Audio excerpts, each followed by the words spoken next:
Hey guys, Lola Selena here. I also go by Island Turtle. Welcome to BOMISpirit. So, this is Aloha Friday. We normally do this like earlier in the day. It's it's been an interesting day. It's been an interesting week. Also, it was holiday week, for a lot of people. A lot of people have the time off, celebrating Christmas if you celebrate. I hope you enjoyed. And even if you don't celebrate it, I just hope you enjoyed yourself as we're gearing up for New Year's and just the end of the year, which is just so crazy to me. But normally for Aloha Fridays, if you're new, we hang. Oh, by the way, don't forget to like, subscribe, and all that good stuff. But we just hang out. This is a very casual kind of get together where we talk about some of the stuff that's been going on. We do some channeled messages, we pull cards. I will be doing all the signs today, just so you guys know. And of course, this will be time stamped after the fact. Okay. Okay. So I was actually, hey, hello. There we go. We got some people climbing in here. Let's see. Celebratory emoji. Yes, celebrate. Hey, Loretta. I feel like it's been a bit. We love a hangout. Yes, we do. We really do love a hangout. I was live earlier today to talk about something more specific that's been going on for some people in the collective with the heart space. And so if you have been going through something with your own heart, or you've been resonating with the lion-hearted messages, or even the sacred bond messages I've been putting out, there may be something in there for you. So go ahead and check that out under the live feature, the live tab. But yeah, and actually, like, that was a lot of what my focus has been on recently. So as far as what to talk about, in this present moment, keep in mind that I'm just here with you in the present moment. You can treat this like a little bit of a weekend check-in, reading, talk, or just present moment, even if you're coming across this like well after the fact, okay? But something that Spirit has been leaning my attention to, I took a little break in between, and that's like where I was just kind of sitting with myself, quiet a little bit. Mars sextile the North Node. So let's talk about that a little bit. Because the astrology this week has been there have been some really positive things about it, but there have been a lot of squares. A lot of squares for the astrology this week. And when I hung out with the patrons with the Rainbow Tribe last week to talk about the energies of this week, it was a lot about how do I want to say? Recognizing that because of all the squares we've had this week, like no matter what you're wanting to do, trying to do, what you're experiencing internally, externally, that it is kind of ever changing this week in a way where it may feel like little roadblocks or delays or unexpected things happening, and then you just kind of have to pivot. That is life, but when we have a lot of squares, that tends to be the case quite a bit, where you got your plan in order, whatever your plan may be, and then something may go awry. Something may be unexpected, but to just flow with that. Building up into this sextile actually with Mars and the North Node at the end of this week, which is getting stronger into next week. The reason the sextile is so cool and beautiful and nice and lovely, Mars in Capricorn is exalted. Mars loves being in Capricorn. Mars is very happy and cozy in Capricorn. All of that fiery masculine energy, Capricorn just knows how to anchor it, utilize it, be efficient with it in a very balanced way, right? So we all are dispositioned to that kind of Martian energy at this time. But sextile to the North Node in Pisces, it's basically opening doors with the North Node. That's what sextiles are. Sextiles create new pockets of energy, new opportunities, new pathways, like ding, ding, ding, ding, ding. Like think of sextiles as just like, let's open things up kind of an energy. And so with the North Node, that can actually feel like as you're getting into the Martian energy, right?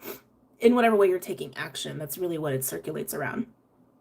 But in Capricorn, it speaks to more like ambitions and goals and longevity, sustainability, or creating or anchoring things into your life that are meant to last for generations, right? That's very Capricorn. Or money related. But anyway, but sextile the North Node has a flavor of synchronistic energy. It has a flavor of future-oriented, destined, dharmic, ooh, we're going this way now, collectively kind of vibe. And so Mars sextile the North Node can be a lucky aspect in relation to your own action. So it is something where you are needing to be more proactive in it. It's not just going to happen to you, but like your own action may set some things into motion, more so at the end of this week, like this weekend, and leading into next week. So just wanting to relay that. And I feel like that may come up quite a bit in the reads today. Are people sick right now? Is the flu rampant? What is going on? I think that's more region dependent. Um, I mean, I did get like little blurbs on my feed about that, and I was like, eh. Like, I mean, because it depends on the area you're in, and I think also just you, right? Like your own immune system and what have you. Um, Seeing the people around me, I haven't seen people sick. I know people who have been sick, but not people who are in my like immediate vicinity. Um, but yeah, I think that is really just regional. So, if you see people sick, then they're sick, right? But I do want to get into a bit of a collective read before we jump into the signs today. My pilot just had the flu and my flight was delayed. Oh, sorry. Sorry. That's a bummer. That's a bummer. Well, at least you're not sick. You could be sick. That could be worse. Okay.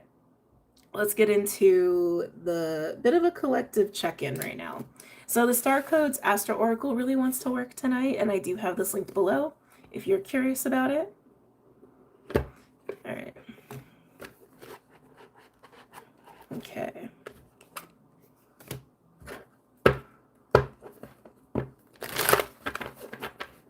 Everyone around me got sick last week. I'm good. Yeah, I'm like, I haven't felt... I mean, I had one day where I was feeling really run down, but I know that was energetic. So like, and I think actually I spoke about that here on YouTube. It may have been Patreon, but maybe it was here.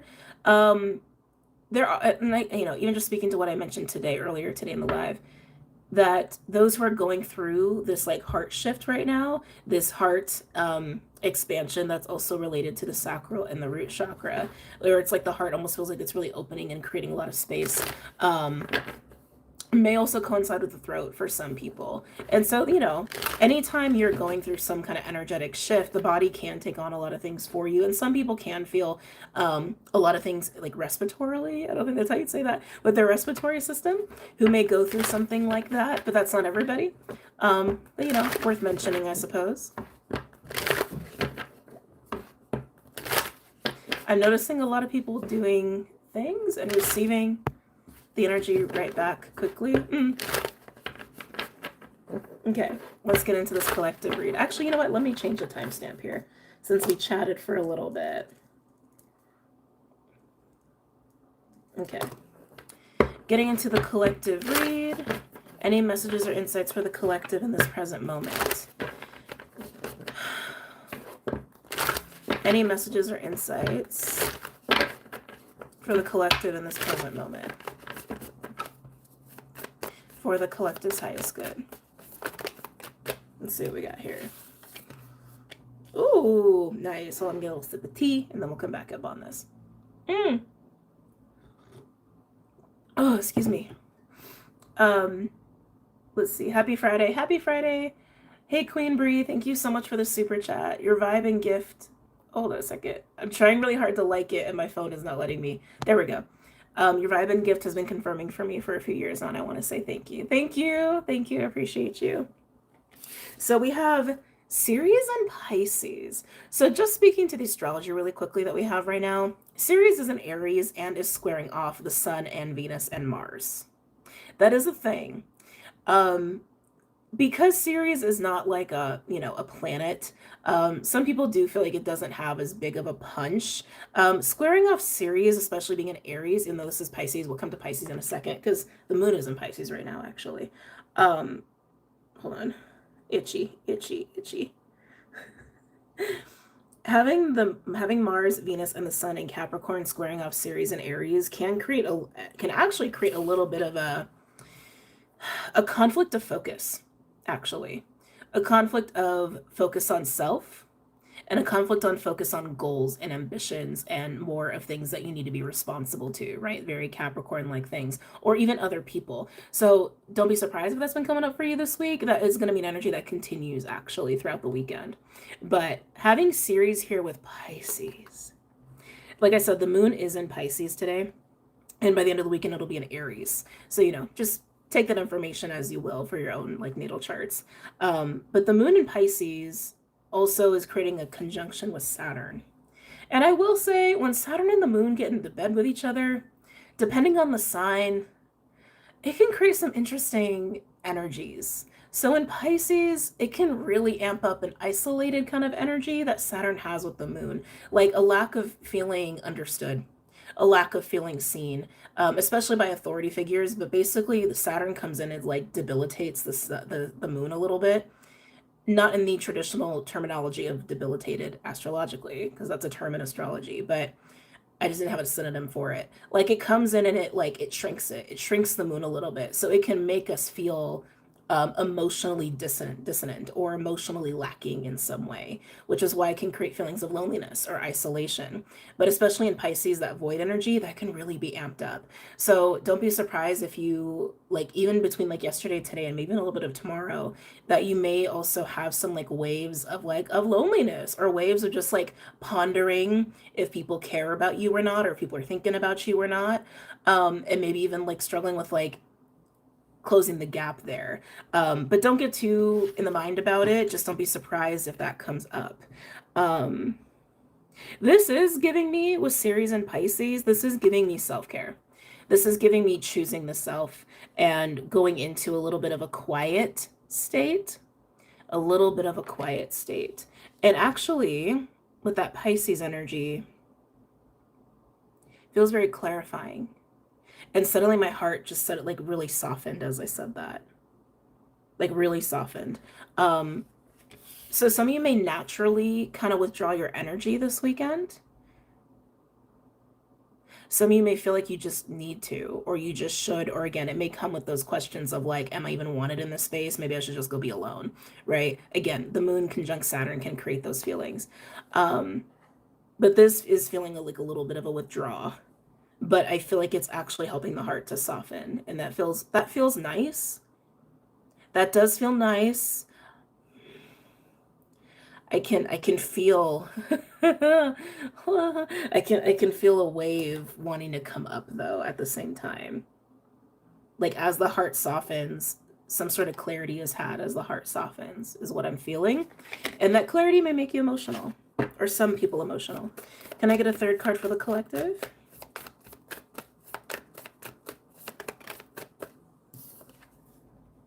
Ooh, Libra. I like it. Oh my God, why is my face so itchy? Sorry, guys. I think it's because I'm channeling right now. So it's just the energy is just making all my, like, it's all in here. It's all like right up in here. Itchy. Ugh.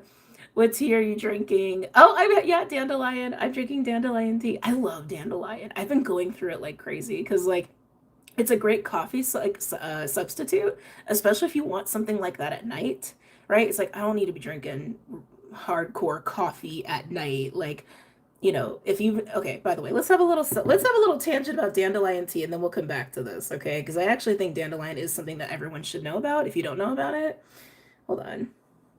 Dandelion interlude. Okay. So dandelion tea is amazing.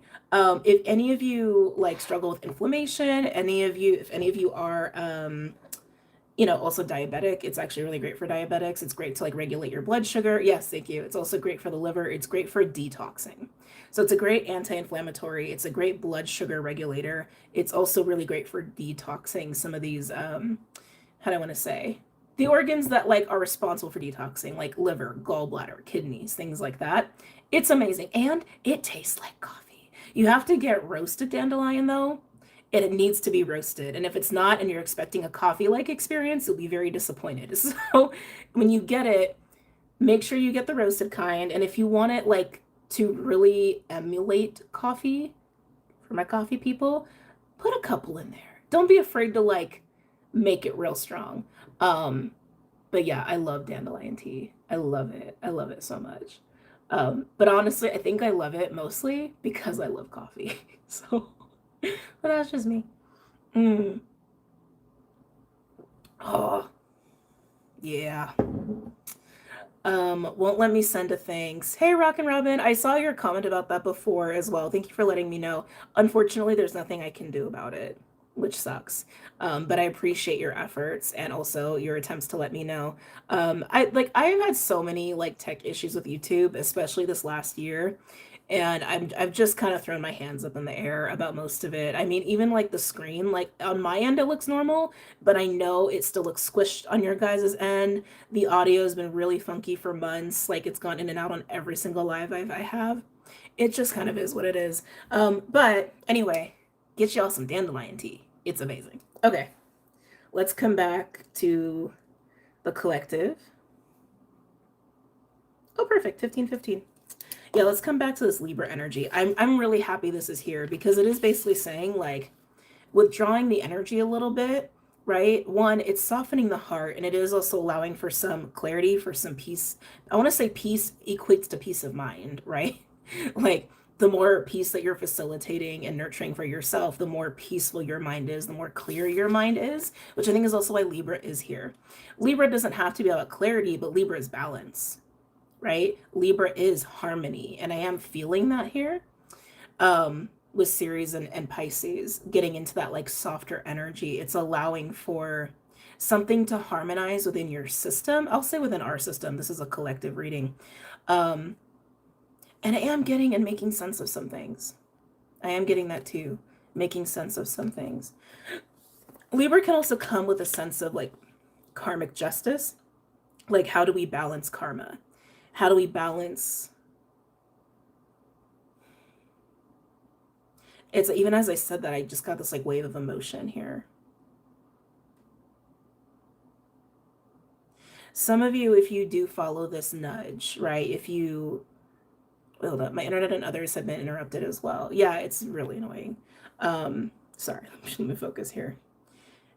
For those who do feel inclined to withdraw your energy, to soften, to let yourself have some quiet, to get yourself in a place of this like harmonized peace within yourself, there's going to be some things that are going to be making sense to you. And some of these things are really minor, and I'm getting just like little life calibrations. Like some of you guys, it's almost like taking the weekend after holiday time to like recalibrate your system, you know, and to like get your brain like recalibrated for all the things you got to take care of in the next like week or so or whatever. Like, you know what I mean? Some of you guys, it's just that. Some of you guys, it's like a little bit of a bigger shift of reprioritizing some things, like getting ready for 2026. Some of you, I do see that, like taking like the week between Christmas and New Year's to like, yeah, get yourself ready for the rest of the next year. Probably for my Virgos. I am getting like a strong Virgo energy there. I do feel that. But I am also getting relational too. I am getting relational. Like as you soften, realizing that there are some relationships that would benefit from your softness. Ooh, and your candor. Ooh, candor just came in. Oh, I feel like I never get to say that word. I love that word. And your candor. But there's something about that that's like evoking emotion. Can I get one more on Libra for the collective?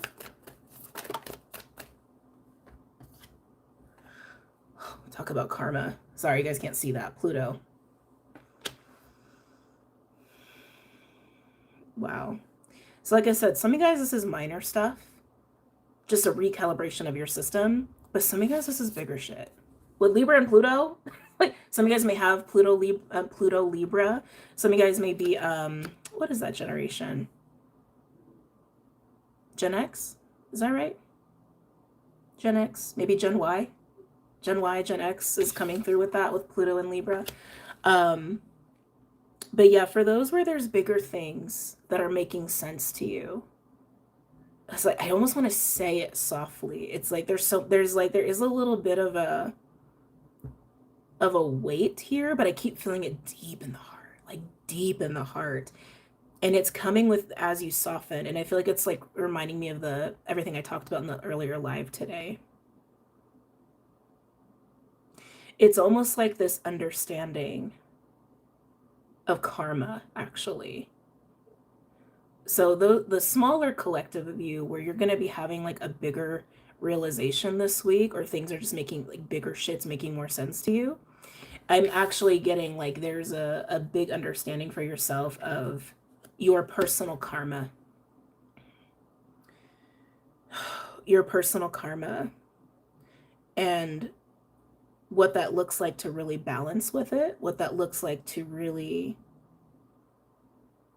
to not fight that, Interesting. To not fight that, to embrace that, to accept that.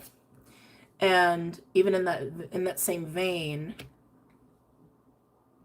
what you can do to balance some karmic scales here, especially if it relates to relationships. So Pluto Libra, especially if it relates to relationships, pleasure, or money.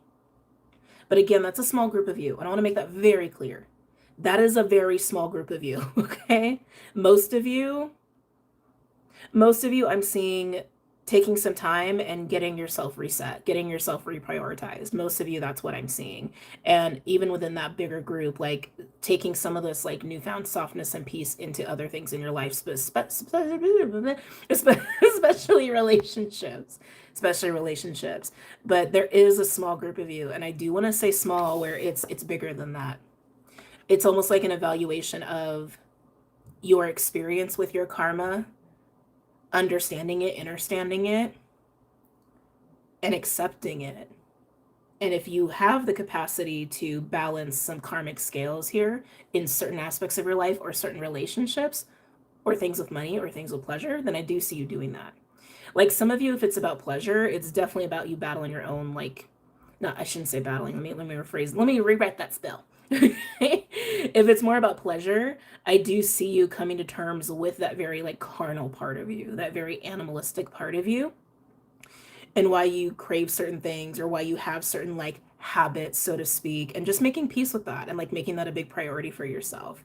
If it's about money, it's probably very similar. But actually, you know what? If it's about money, I actually see more of like offering yourself more softness and balance, um, despite finances. That's interesting. Despite finances, almost like that's actually how you would balance out your own relationship to money, is by softening how you look at money and prioritizing other things over that, including yourself. Like not placing as much of an importance on it. I do see that in either direction, whether it's a scarcity mindset thing or it's like or you overspend or something like that. Like I do see that, like a healing with finances. Now relationships, that's a big bucket. Like, for the small group of you where this is like a bigger, like an understanding of your own karmic experience, and it's about relationships, strong seventh house energy right there. Yeah, that's a bucket of some, you know, different very different experiences for different people. So you know who you are, you know how that looks for you.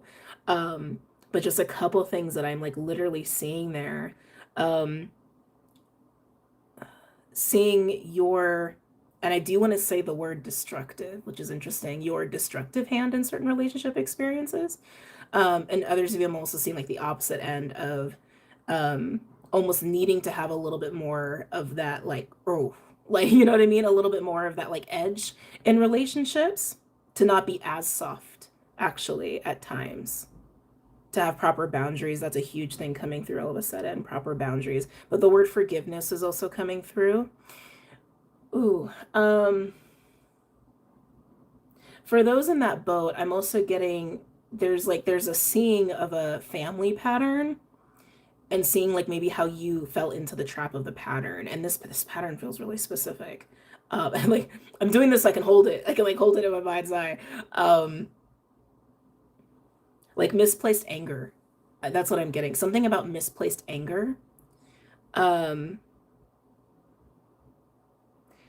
oh, tied to some like really like dark emotion. So like I know we're like getting down to the rabbit hole here, and I'm gonna pull myself out in a second just because this is a collective read, but I am getting something very specific, and some of you guys really need to hear this as confirmation. I think would just like ease your heart a little bit to just hear this as confirmation. Like I'm getting something about family dynamics where there's jealousy and there's irritation. I almost want to even say paranoia, but it comes out as anger, like misplaced anger. But really, all of those emotions, all those things, it's really tied to like, it's really tied to a deep seated fear. I'm getting this as like, this is just a pattern. And so it's like, whoever had this at the beginning, right? This has been a pattern that's been passed down. Because this is like fascinating, because as the anger comes out, it instills fear in others. And that's how the cycle perpetuates. Right? Because the fear is driving these emotions of jealousy, paranoia, anger, and then it comes out as anger, but that seeds fear. And then that fear seeds all these other emotions in the next person and the next person and the next person. So I'm just seeing like a family pattern here. And that fear, well, I mean, tale as old as time. It feels like a fear of rejection. It feels like a fear of abandonment.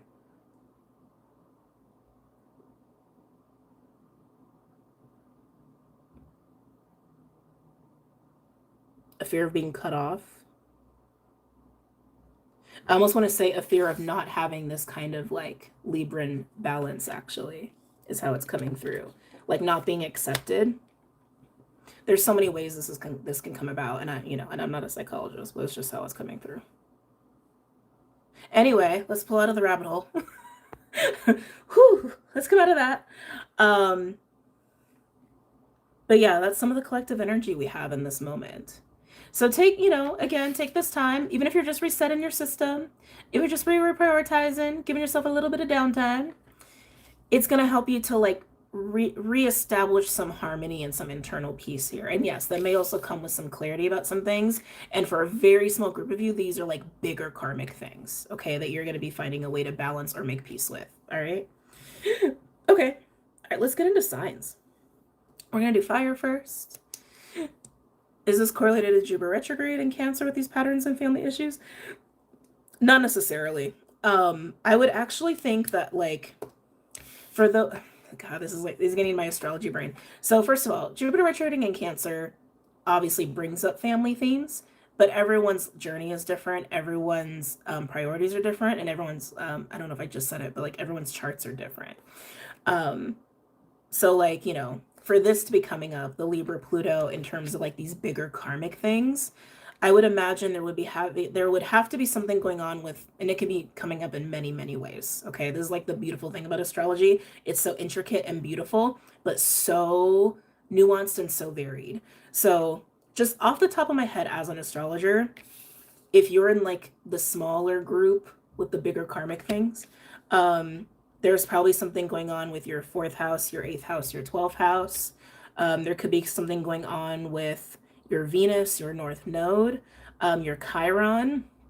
If you have any Libran placements or Cancerian placements, specifically if they're being impacted by Pluto or Saturn, I would even say Mars even. That's just off the top of my head, which already is kind of a lot to digest. So many ways to look at it. But that's also why we do like, personal astrology charts and readings and things of that nature. Okay, let's go ahead and get into fire. Let's get into fire. Oh yeah, I need the space. Let's put those away. So I do have a tarot deck. I didn't have one earlier. I don't know how I forgot that.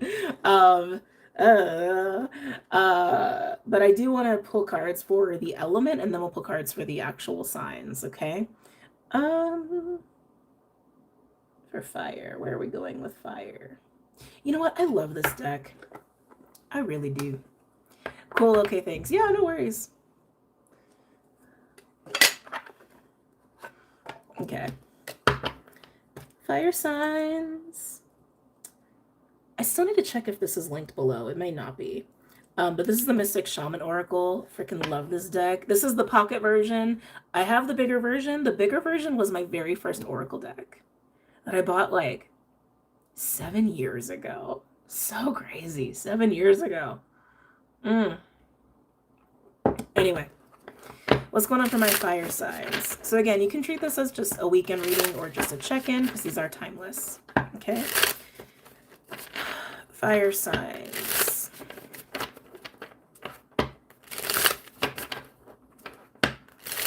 For Aries, Leo, Sag. What's going on for my fire signs?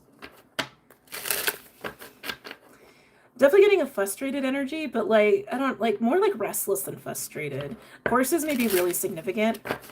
They're significant right now for many reasons collectively, I will say that, but horses for you individually may be a special synchronicity. Fire signs, you may need to just like blow off some steam. That's kind of what I'm getting. Like, you may need to just go and have some fun. You may need to like go for a walk, go for a run, go dancing. I just like, I'm getting this like needing to like burn off energy. That's kind of what I'm getting. Burn off energy, burn off restlessness. Anything else for my fire signs? Which is funny because overall for the collective was like, no, let's chill. Let's chill out. You know, all right, some of you fire signs, what you're feeling restless over does feel like something that like, I want to say, there's just no outlet for it. I don't have another way to say it. There's no proper outlet for it, but some of you actually think there actually was one, and maybe you didn't like take up that opportunity. It's like unused energy. I don't know how else to say it. Like energy that had a purpose and then that purpose wasn't fulfilled. There we go. That's what it is. It's energy that has a purpose and that purpose has not been fulfilled. That's what I'm feeling with you. Some kind of circuit wasn't completed there. Giraffes may be significant. Restless are we? Many paths. This is a card of how it sounds. This is saying that there's a lot of different ways you can go about your situation right now, or even use this energy. But I think that's almost like, why do I feel like this is almost exacerbating the restlessness? Like there may be like, you know, sometimes when we have too many options, we just don't choose, and then we just kind of sit, and then we get more restless. That's kind of what I'm getting here. One more for my fire signs.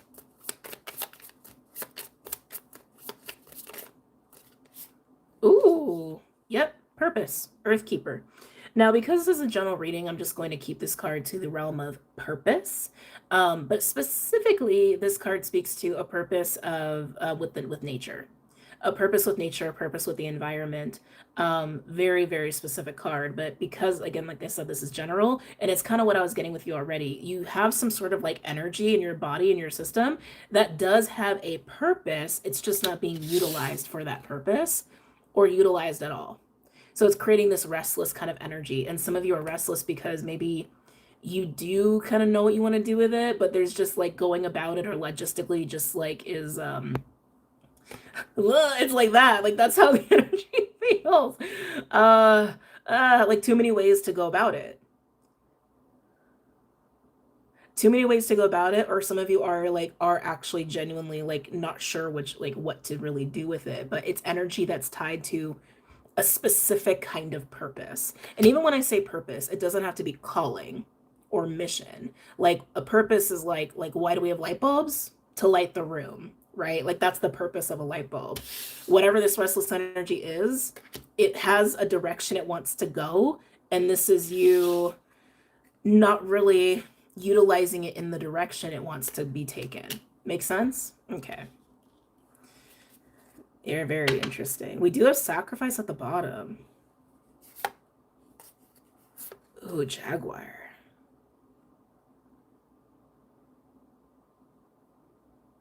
Sacrifice is really pulling me in for you, fire signs.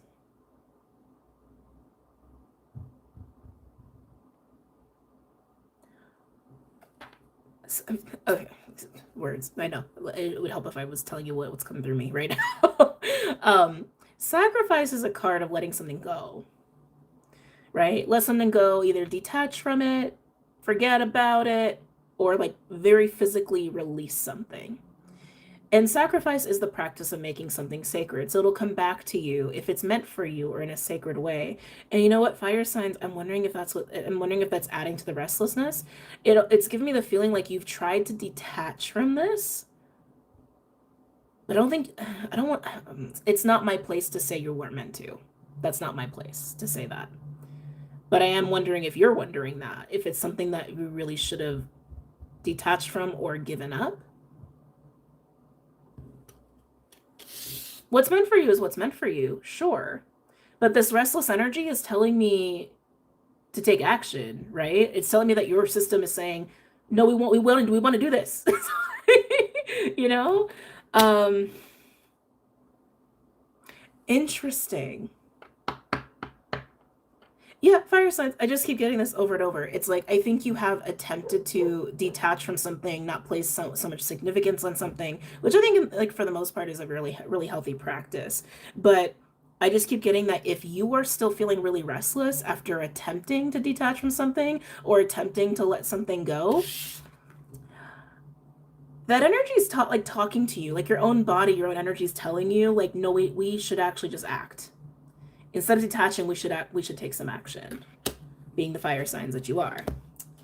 Interesting. All right, let's get into some tarot here. There is a practice I've been doing that I'm going to be doing. I don't know what's with me tonight. When it comes to doing side readings. So I'm just gonna pull a card from each oh my god, I'm just gonna pull a card for each sign from tarot, and then I'm gonna clarify with a different deck. Suddenly I can't talk. What the hell's going on? Okay. We just got started, Christine, and we're doing fire right now. Let's see.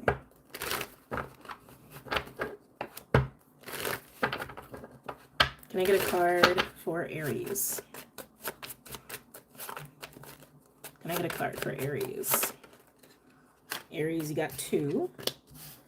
Can I get a card for Leo? Saggy, you're kind of bombing Leo's reading, just letting you know.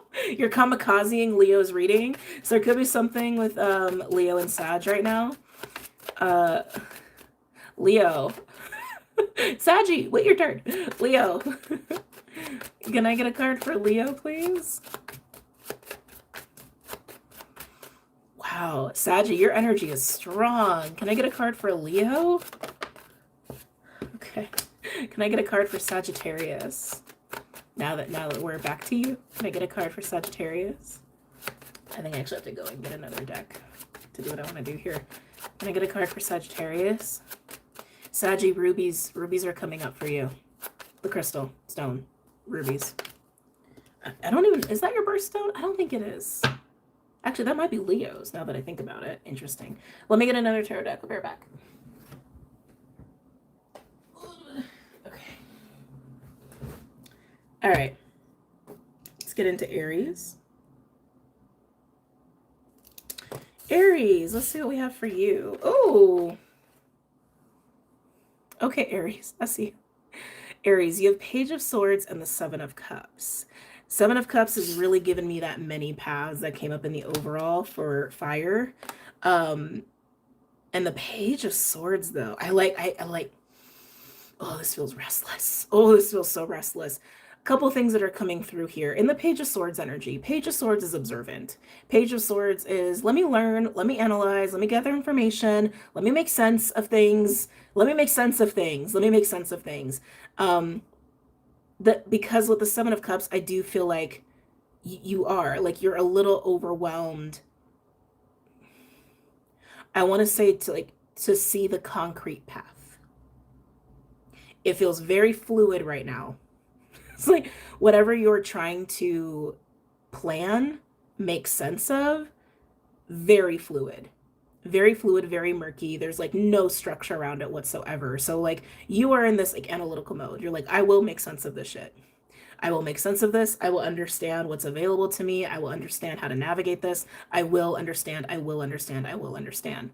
Now, at that same time, some of you, what you're trying to understand, and I just gotta call a spade, okay?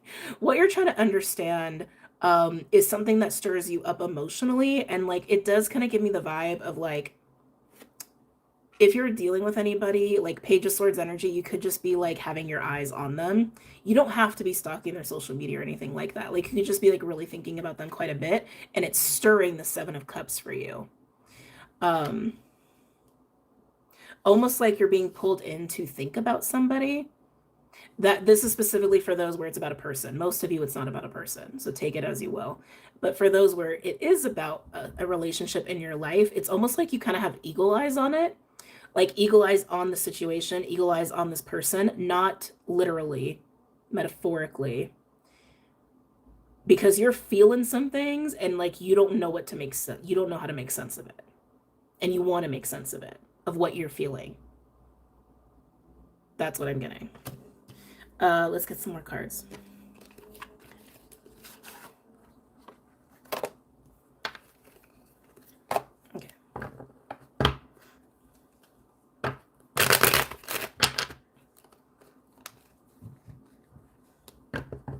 Yeah, if it's about a person, you're like, I don't know why I'm feeling what I'm feeling. What am I feeling? What's going on? It's like, it's very much like that. And if it's not, and again, most of you, I don't think it is.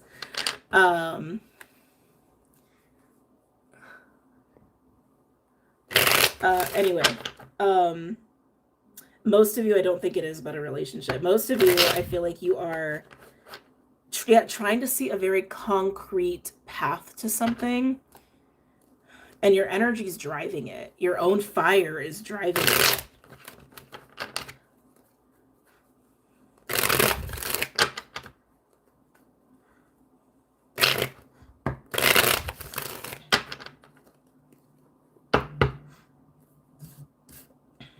Tell me about the Page of Swords. Tell me about the Page of Swords here for Aries. Now, you all know how energy works. Energy is fluid, right? It's not linear. So this could be someone in your field, doesn't have to be you. Okay? What did I say? Look at all that fire driving it. Knight of Wands. So Sag showing up in your reading here. We do still have a lot of Sag energy right now. I do believe Juno is still in Sag. Mercury is still in Sagittarius. Yeah. Knight of Wands driving the Page of Swords. So again, you're feeling this restless energy. You just want to utilize it properly in a very concrete, clear way. And you're just struggling to do that. And again, if this is about a person, they make you feel things that you don't understand. Okay? That's just how it's coming through. Tell me more about the Page of Swords and the Knight of Wands for Aries. And the energy that has a purpose, it's the Knight of Wands. Okay? It's represented by the Knight of Wands here. And the purpose feels very passion-driven. Again, when I say purpose, it doesn't have to be a calling. All right. For the Knight of Wands, we do have the Hanged Man and the Three of Pentacles. So again, kind of what I was already saying before, it's like you want to have a very concrete path to utilizing this energy. Three of Pentacles speaks to that. What's the plan? What's the logistics? What's what? Right? Hanged Man is implying that you do feel kind of like restless in this energy and kind of stuck in this energy and not very clear, but that's also why you're trying to get clear here. And again, if this is relating to a person that you are thinking of in the same vein, you're just trying to figure out how to get on the same page with them, is what it looks like. Tell me about the Seven of Cups for Aries.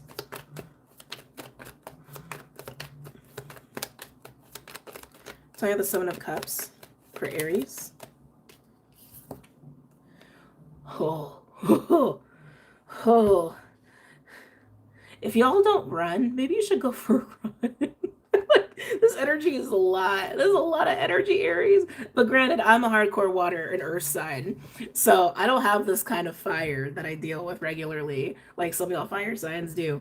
But the Seven of Cups with the Tower.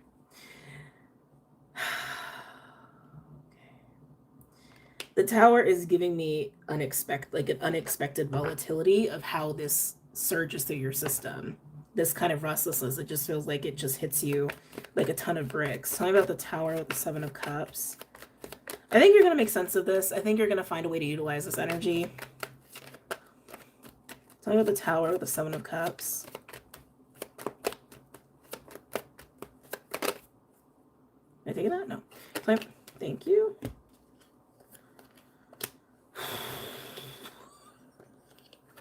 Aries, I just want to like blow on you. I just want to like calm your energy down. Oh, with the Tower, we have the Nine of Swords and the Two of Pentacles. Really highlighting how this restless energy is. Oh, and just trying to like find your footing in it. Again, the Tower is implying that like this surges up really quickly. Like very unexpectedly. So again, if this is about a connection, which I think it's a small group of you, there's something about suddenly feeling like you need to keep your pulse on this connection or your eyes on this connection in some way that's creating a shit ton of anxiety and a shit ton of restlessness. And I just got to get this figured out now. I just got to make sense of this now. But that tells me that like your attention got pulled by something. Your attention got pulled by something. But for those where it's not a relationship, oh, we're on the Tower and the Seven of Cups. Knight of Pentacles. This feels like, I want to say like floundery, like not act like, it doesn't feel like a normal Knight of Pentacles. It feels like this. It feels more like this. Some kind of consistency has fallen through. This is what has you restless. This is what has you laser focused on that. Okay, this is why you're trying to get things concrete for yourself here, because no matter what this is about, relationship or otherwise, whatever stability was holding up this situation, it's gone. Again, I'm clarifying the Tower. Like, it feels like this has been disintegrated. Yeah, any sort of stability you had about what you're trying to figure out at this time, what you're trying to anchor down, what you're trying to get clear on right now. And it does feel a little bit like you want all hands on deck immediately. It's feeling very urgent. And to be honest, almost more urgent than it needs to. So there could be just a little bit of like panic in there that doesn't need to be there. Okay. But yeah, whatever stability was there, it's gone. Whatever predictability, it's about predictability. Whatever predictability you had in this, it's gone. It almost gives me the feeling too, like whatever the playbook was, the playbook is burned. Like, and you need a new playbook now, you know? Wow. Aries. Okay. Tell me more about this Knight of Wands energy. So the Knight of Wands is the driving force for you here. The Knight of Wands is driving you for clarity. The Knight of Wands is driving you to figure it out now. The Knight of Wands is saying, let's get all hands on deck now. Let's get this figured out. Let's get a plan in order and let's go. Let's go. That's the driving force in all of this for you. Tell me about the Knight of Wands for Aries, and we're going to move on to Leo. What's the purpose of the Knight here? What is this like purpose this energy has? What is the purpose here?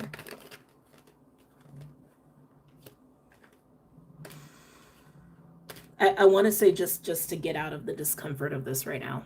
Knight of Wands with the Eight of Wands and the Three of Swords. So yeah, it's like, that's kind of what I was getting at before. Like, there may be an urgency here that's actually not necessary. So that advice for like the collective of like, take a minute, slow down, may help you a lot here, Aries, because it feels like you're acting out of urgency, more than necessity. Okay. I'm gonna say that again. It feels like you're acting more out of urgency than necessity. You just want the discomfort to go away. Eight of Wands and Three of Swords, you just want that to go away. You want the predictability back. You want the consistency back. You want the stability back. And I'm getting it's more about predictable. Something has become unpredictable that once was, right? So if it's about a connection, someone suddenly could have been changing up their behavior on you and you don't know what to expect from them now. Or if this is like a work situation, maybe you've gotten like, you've seen people get laid off and you're about to get laid off and you don't know what to do, right? It's like, well, that to me actually feels more like a necessity to figure out, you know, than not. But most of you, this is feeling like the predictability is gone, the playbook is gone, and you don't know what to expect. So out of urgency, you're trying to figure it out. And I don't think that's necessary. I want to actually say, sit in the discomfort a little bit and take some calm time, and you may be fine. You may get very clear. Okay. Leo. Let's get to Leo.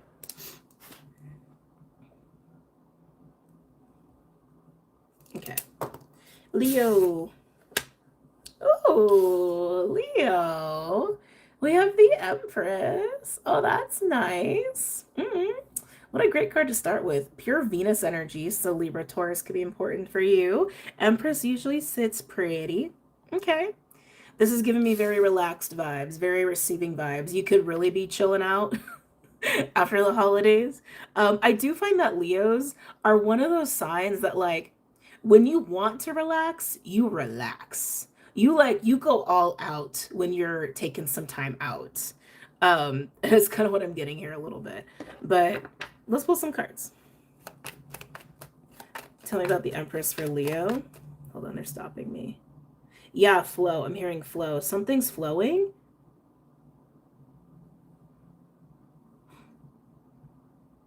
You're in a big state of receiving and rest is just what I keep getting. You're doing your Leo chill thing, but I'm being drawn to the river in the background, which I know with the black and the glow in the dark deck, it's hard to see, but there is always a little bit of a river here next to the Empress.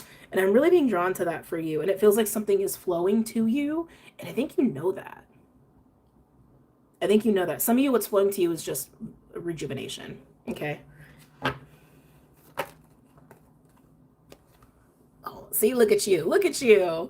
Empress, and this is like such a Leo, like this is such a Leo reading. It's not even funny. Three of Cups and the Empress. This is you enjoying life. Enjoying life, enjoying yourself, pleasure. Lots of pleasure going on in these two cards alone. Between Taurus and Libra and Cancer, there's a lot of comfort here. But I do see you also enjoying other people where that applies. That's not for all of you because not everyone has people in their life. But you're enjoying yourself. No matter what you're doing, you're enjoying yourself right there. Okay. Tell me more about Empress and the Three of Cups. See, your energy almost feels quiet. Oh, you're so resting. Like, wow. Four of Swords, more rest. More rest, more recovery.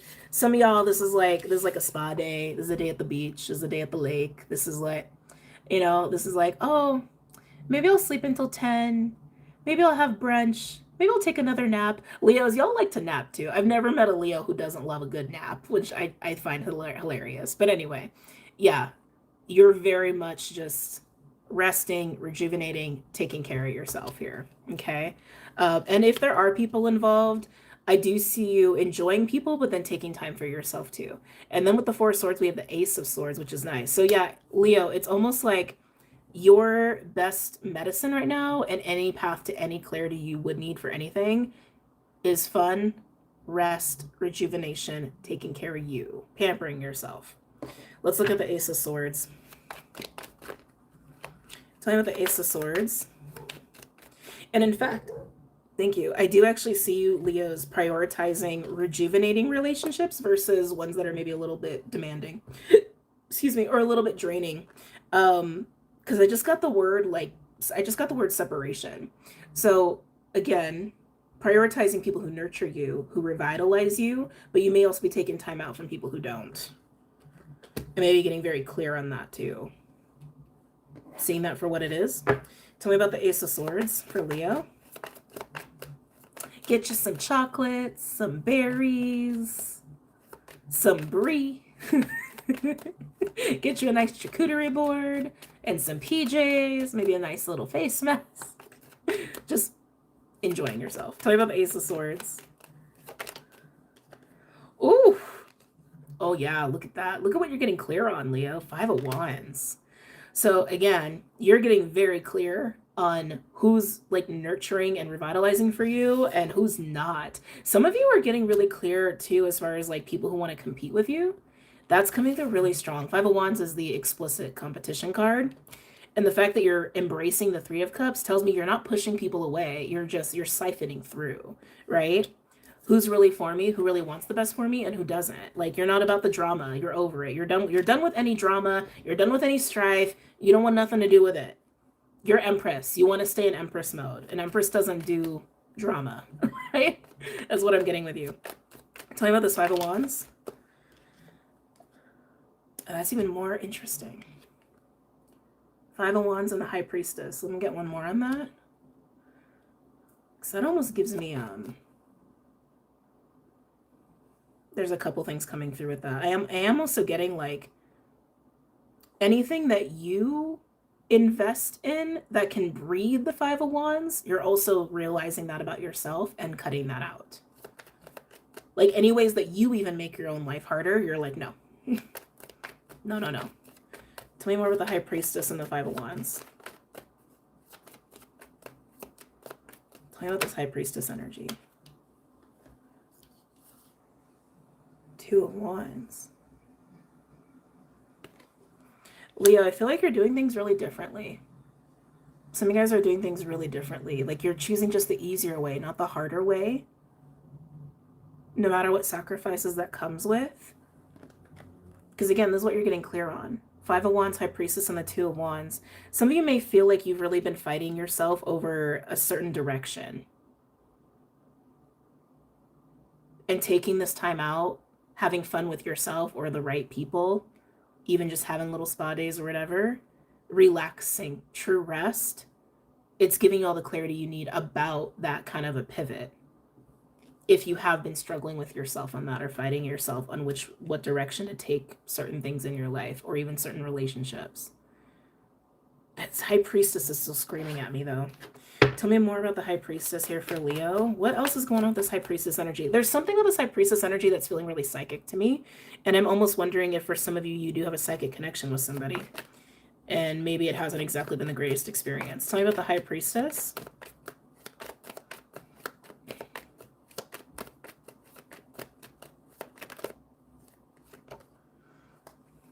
Chariot. Movement. So movement. Whatever moves you're wanting to make. We kind of already went over that. I can't shake it, Leo. Some of you guys do have a psychic connection with someone. And it's interesting. I almost want to say it the other way. Like they have a psychic connection with you. I think it goes both ways, but maybe sometimes one direction is more open than the other. Like, I don't know. That's interesting. If you have a psychic connection with someone, I see you trying to like not nurture it. I want to say to give yourself a true break, to give yourself a true rest. So you're resting the psychic connection. Can I get clarification on the Five of Wands?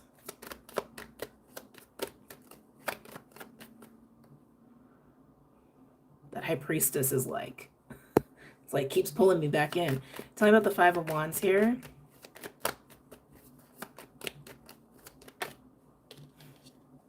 Eight of Wands, movement and communication, with the Three of Wands in between, which is future-oriented energy or looking to the future or even hopeful, trying to be hopeful. So again, it's kind of going back in circles that for a lot of you, taking this break is helping you get clear on making certain moves that you felt kind of conflicted about, that you've gone back and forth with yourself about, okay? But if you do have a psychic connection with someone, I do see a benefit to quieting the connection just for yourself, for this kind of a rest, okay? I can feel it. There's something else that wants to be, I can feel it. There's something very thick about this High Priestess energy, especially in relation to the Chariot. All right, one more, and then we get to Sagittarius. Oh, Empress coming up again with Temperance. So yeah, balance and rest for yourself. It's all about you, Leo. Isn't it always, Leos? I love you. It's about you right now. And it just needs to be about you right now. And people who will support you in that. I also have the Seven of Swords showing at the top. Yeah. Yeah. So do your thing, Leo. All right, let's move on to Sagittarius.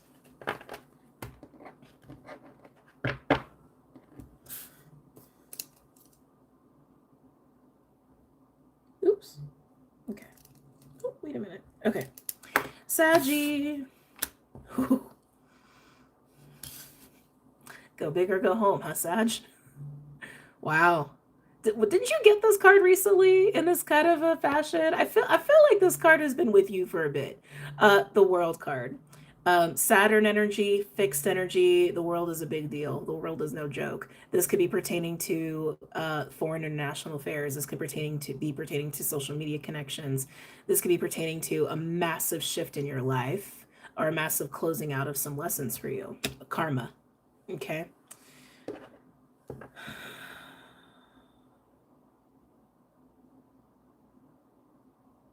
It's interesting, Sag. So before we got to the signs, and I was getting a card for each sign. When I tried to get a card for Leo, I kept getting you. Like you kept coming into Leo's reading. And now that I'm in your reading, I keep getting Leo. There's totally something about Leo and Sag going on here right now. Why is the World card here for Sagittarius? Yeah, I keep getting pulled into Leo. Interesting. I have the World card for Sagittarius.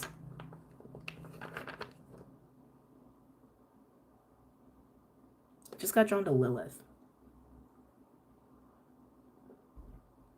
Lilith's in Scorpio right now. Right? No, she's in Sag. No, she's in Sag. Oh, excuse me. She just went into Sagittarius. Duh. Oh, so sorry, guys. Give me a second. Oh.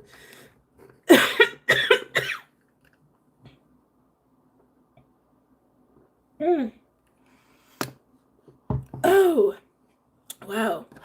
Tell me about the world for Sag. Lilith may be important to you in some fashion. And like, again, I keep getting pulled to Leo's reading, who have the Empress. So again, you could have Leo in your chart, or you could deal with a Leo. Or there could be something about Lilith with Sag and Leo. Tell me about the world. Oh. Wow. Okay, Sag, you're done with something. You are done. The world already implies endings and beginnings. The Ten of Wands really confirms endings, okay? So you're done. You're done carrying the burden of something. You're done carrying the load of something. You're done. And Spirit is not being specific with what this is. Spirit, what is this that's ending for, it's called you Leo again, for Sag? What is ending here for Sag? What is ending for Sagittarius? This is a major ending. And like, oh. I was trying to tune into if it was something more internal or external. It feels like all the above. It's a massive shift for you, Sag. So I almost want to say even like a massive shift in your perspective, but let's keep going. Tell me the Ten of Wands in the world. Like, what is ending here for Sagittarius? What's ending for Sag? King of Pentacles. That's what's ending for you. Interesting. So what could be ending for you? It could be something work-related, finance-related. I almost want to say like a role, a certain role or a certain, certain role or a certain goal. It's kind of cool. I love when they rhyme like that. A certain role or a certain goal. Some of you have wanted to be the King of Pentacles. Some of you are the King of Pentacles and you're done being the King of Pentacles. This is someone who holds a lot of responsibility. You're done holding the responsibility, or you're done striving for more is what's coming through too. So I'm getting both ways. King of Pentacles can be someone who like maintains the 10, right? They can be a business owner. They can also be a parent, someone who's responsible for other people, right? So boss or parent or something of that nature, but they have a lot of responsibilities. They have a lot of duties. They have a lot of integrity, etc. And with the Ten of Wands in the world, I just see you being like, fuck no, I'm done. I just see you putting something down, whether it's the notion of this matters, or I need to be this, or this like needs to be in my life, or just being this and you're done with it. Some of you guys are changing, are going through a shift in your family values. That's coming through too, like roles and responsibilities and family dynamics and relationships. You're done. Some of you are done like adhering to a certain belief or value of certain dynamics in families and relationships. And some of you, it's almost like, I'm almost getting like being done with certain traditional things. Traditional values at work or family. One more on the King of Pentacles for what's ending for Sag. Some of you guys may hold a lot, and you really don't be needing to do that. Tell me more about the King of Pentacles of what's ending for Sag. High Priestess. High Priestess came out in Leo, and it kept pulling me in. Like very strongly. So yeah, Sag, I would really recommend you watch the Leo reading if you haven't yet. Hold on, let me change the lighting a little bit. Okay, I don't know, it's bothering me. Anyway, so Sag, yeah, High Priestess was really prominent in the Leo reading, and here it is coming out for you. So I would pay attention to that. Yeah, I keep getting at some sort of belief or value around a certain role or image at work or in family dynamics, relationship dynamics. I just keep getting that over and over and over again. Some of you, this is redefining masculinity or rewriting your understanding of masculinity in general. Even gender roles for some of you. Traditional roles. Again, like all of these things keep circling back. Some of you Saggies, this could even be like the ending of a certain connection you have with somebody, with High Priestess and the King of Pentacles, with the World and the Ten of Wands. You would know how that applies to you. Let's keep going. What else is coming up for... Am I taking these? Yes. Yeah, that came out really strong. This speaks really poignantly to my daughter's circumstances. It's great news, though. Good. Good, good, good. Six of Wands coming through. Nine of Wands coming through. So there's a Three of Wands energy there. And then we have the Eight of Swords. Man, that Nine of Wands and that Eight of Swords.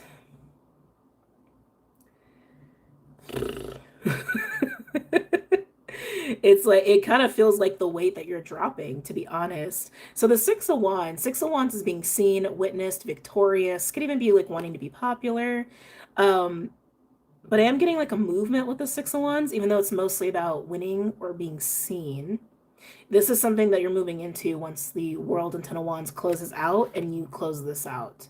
Okay? You'll be moving into the Six of Wands energy.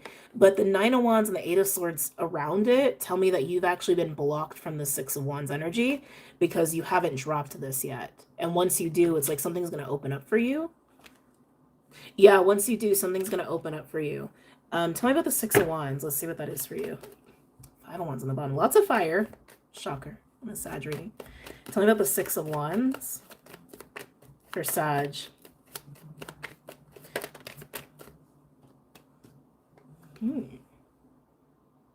Four of Cups. It's kind of re-emphasizing that the Six of Wands experience that you're moving into has been available to you. You just haven't been able to experience it because you've been maintaining this. And so the Six of Wands being clarified by the Four tells me again, like, this shift has been available to you. You just haven't seized it yet. Tell me more about the Six of Wands. What is the victory here for Sag? What is this victory that Sag could be moving into? More fire, goodness. Seven of Wands.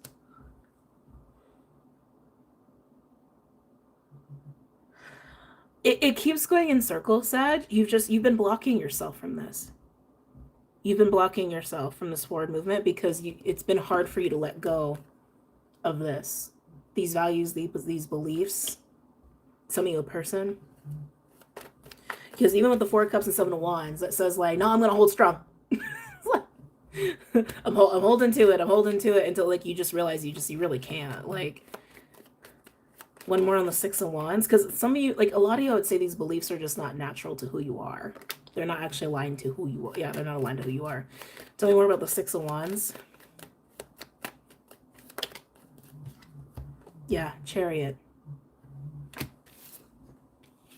So they're not being specific here as to what the Six of Wands truly represents for you, but it is forward movement away from this like burden, away from feeling stuck, away from feeling blocked.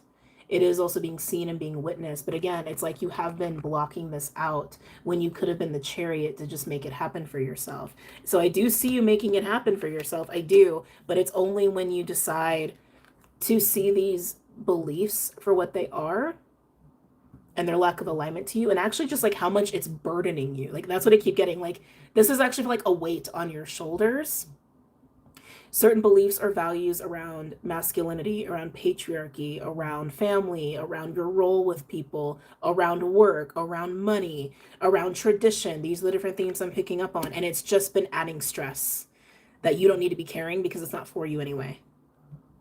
You see what I'm saying? Huh. Itchy, sorry. Yeah. So when you're ready to see that, acknowledge that, let it go, I see you moving forward. Okay, let's get into another element. I just bought the roasted dandelion. Can't wait to try. Yeah, it's very yummy. It's very yummy stuff. Speaking of, hold on. Okay. Let's get into earth signs are next. Okay.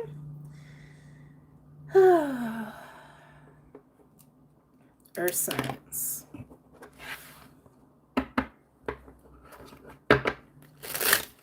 What's going on for my earth signs? Taurus, Virgo, Capricorn.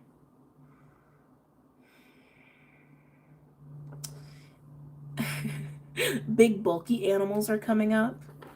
I'm getting like rhinos, cows, buffalo, like elephants. I'm getting like big bulky animals for you.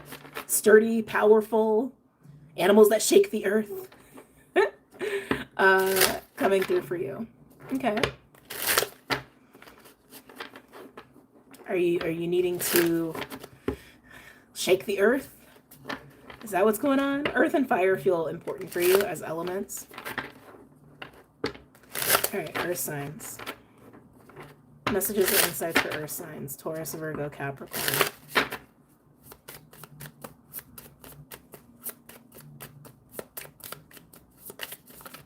I almost want to say, are you trying to bring the thunder? Earth signs. Actually, I'm going to take my glasses off for a second. Okay. Oh.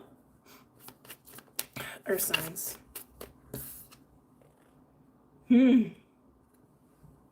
Okay. We have the spiral. 50 breaking down to a 5. Spiral is interesting to come up here for you. So this whole like shaking the earth, this like thundery, powerful, commanding energy seems to be coinciding with you moving into an awareness of interconnectedness.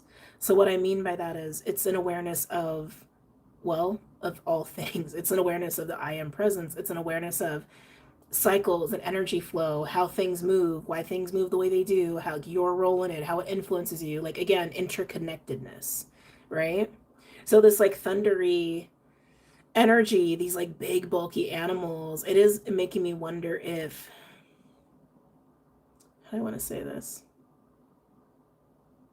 If with this rising in your awareness, your ability to move mountains, so to speak, right, is coming through here. Your ability to move the immovable is coming through here. Your ability to see what is possible where you thought was once impossible is coming through here. That's kind of what I'm gathering. It's almost making you feel empowered.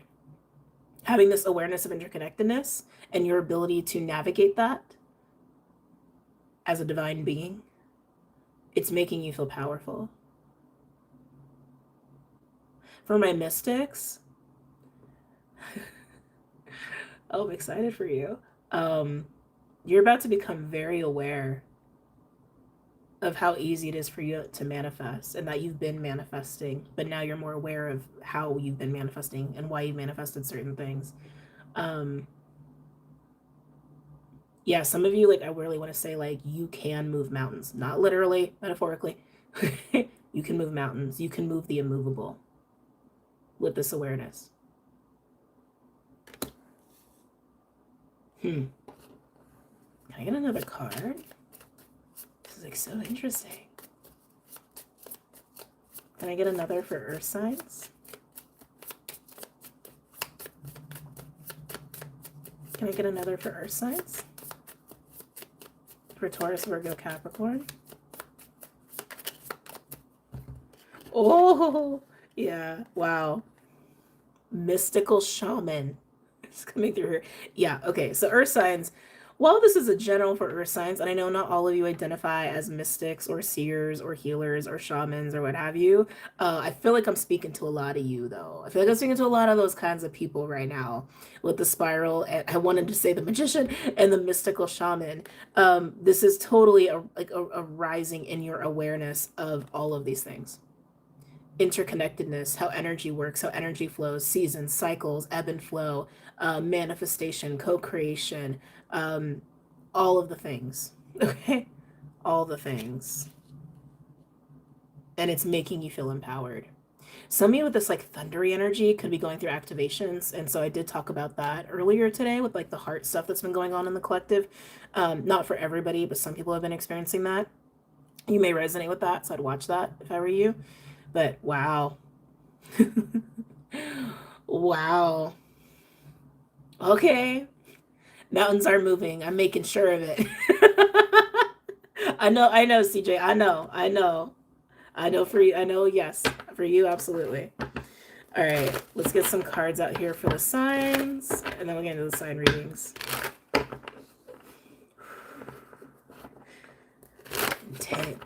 Intense earth signs.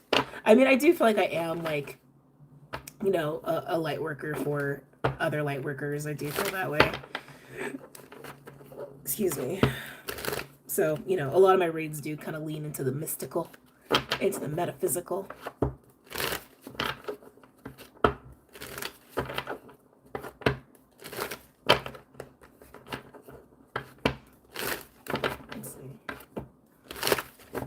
Can I get a card for Taurus?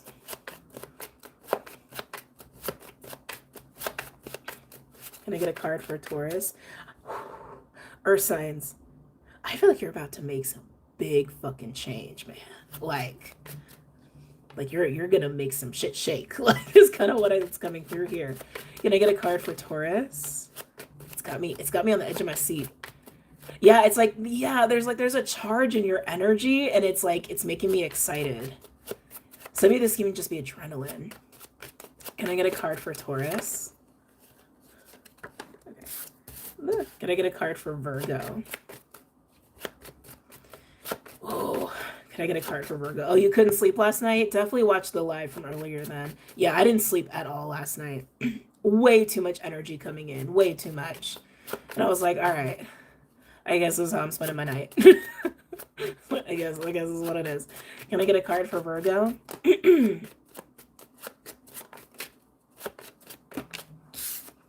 I get a card for Capricorn? Can I get a card for Capricorn? Okay. All right. Let's get into it.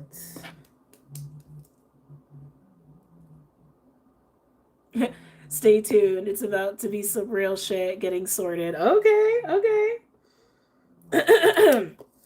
All right, Taurus. All right. Not surprised.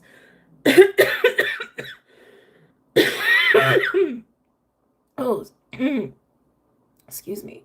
Oh, man. Sorry, guys. Give me a second.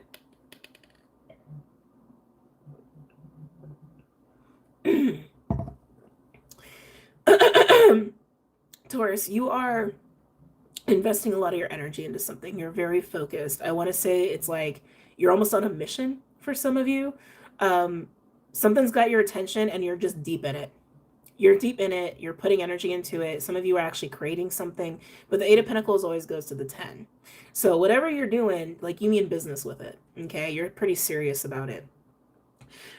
Some of you, it is about taking what you've learned and then doing some, like, creating something out of your own innate wisdom is coming through as well. I literally feel like I have like a frog stuck in my throat. Hold on.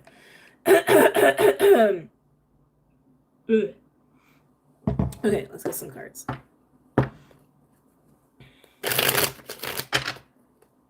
For Taurus.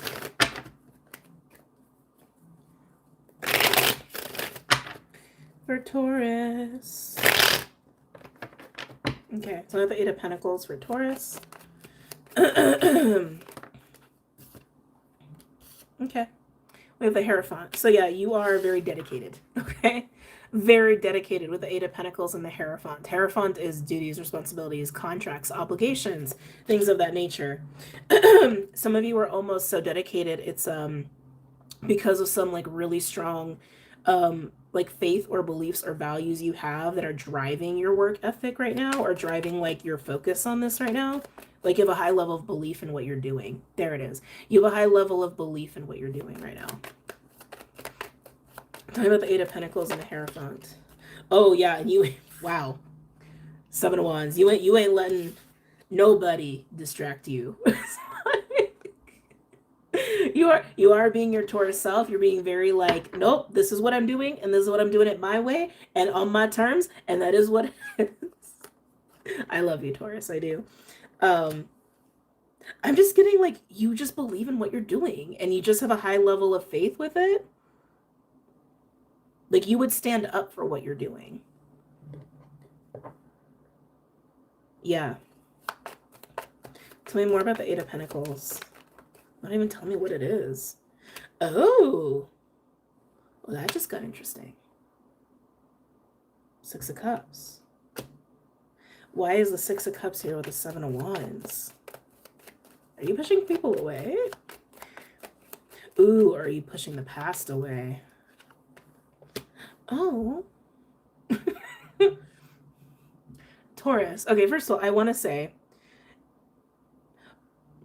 it's good to have like a strong belief system. It's good to really believe in what you're doing, especially if it's work related. It's like, it's such an amazing, beautiful thing to see people who like actually believe and would fight for what they do, right? Not everyone feels that way. Some of you may some of you may be almost so forceful about it that like you may be pushing some people away because you're just so gung-ho about it. It's your life, do what you want to do, but I do see that here. So if you don't want to push like certain people away, make sure you keep nurturing certain relationships, okay? Some of you, this is a tunnel vision thing. But others of you, what you are putting your focus and time and energy into, it is to overcome the past. Some of you, I do see that here with the Six of Cups, which is also a very beautiful thing, right? So if that's you, then kudos to you, because that's beautiful. Now, there's another card that came out here that has me intrigued. So we're going to do a little bit of a deeper dive here, because what just came out with the Six of Cups is the Knight of Cups. That's definitely some kind of a connection. A connection to a person. Tell me more about the Six of Cups and the Knight of Cups here for Taurus. And I keep having to clear my throat really bad with you, which is interesting, with your energy. Oh, so there maybe it's just some throat stuff. And the Three of Cups. I see you pushing this away. Hold on. Let me look at the Seven of Wands. The Devil wanted to come out. Tell me about the Seven of Wands. And the Moon. Okay, so... oh my gosh. So again, you have the Eight of Pentacles as your primary card. Clarified by the Hierophant, the Seven of Wands, that now has the Moon.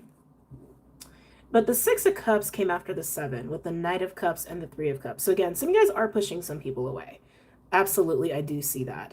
And the people you're pushing away... oh my God! And the people you're pushing away, there's a lot of cups around them. There's a lot of like, this could just be party energy. Use your discernment with who you're pushing away, because you could be pushing people away that are really open with you, that are really wanting to be vulnerable and loving with you, but you could also be pushing people away who are very superficial. So take that as you will, okay?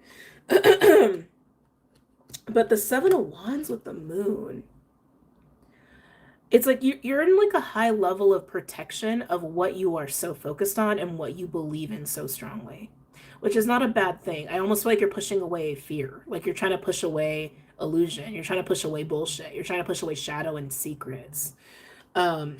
Just be mindful that you're also not... I'm so sorry, guys. Hold on. It's making me nuts.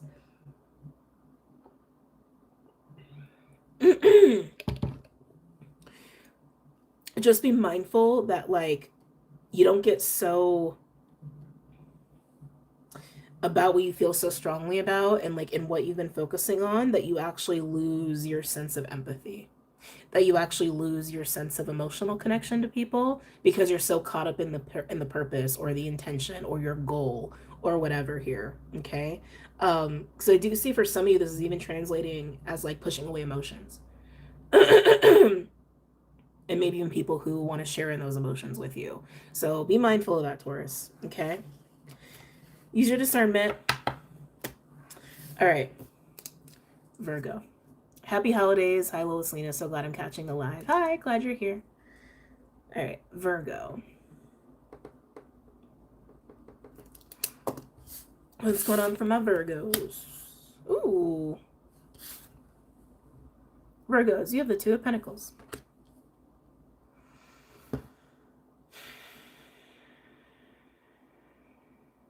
It does feel like decisions.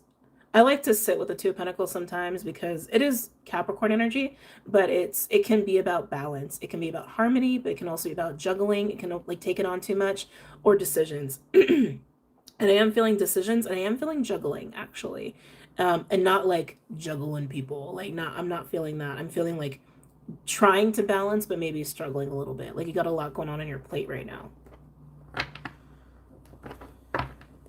I also feel like you're feeling a lot, Virgo, and maybe that's making this a little harder.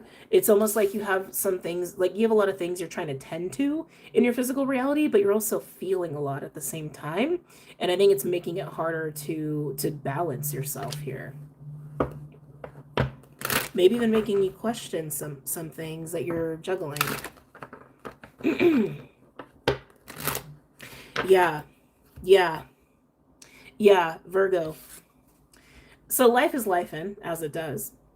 But whatever you're having really strong feelings about, it's making you question all the things on your plate. It's, or maybe even just some things on your plate. Or even questioning, like, is that important anymore? Does that really matter to me? Why am I really doing this? Is this better? Is this not better? You know what I mean? It's just, it's got you questioning some things, reevaluating some things. Tell me about the Two of Pentacles here for Virgo.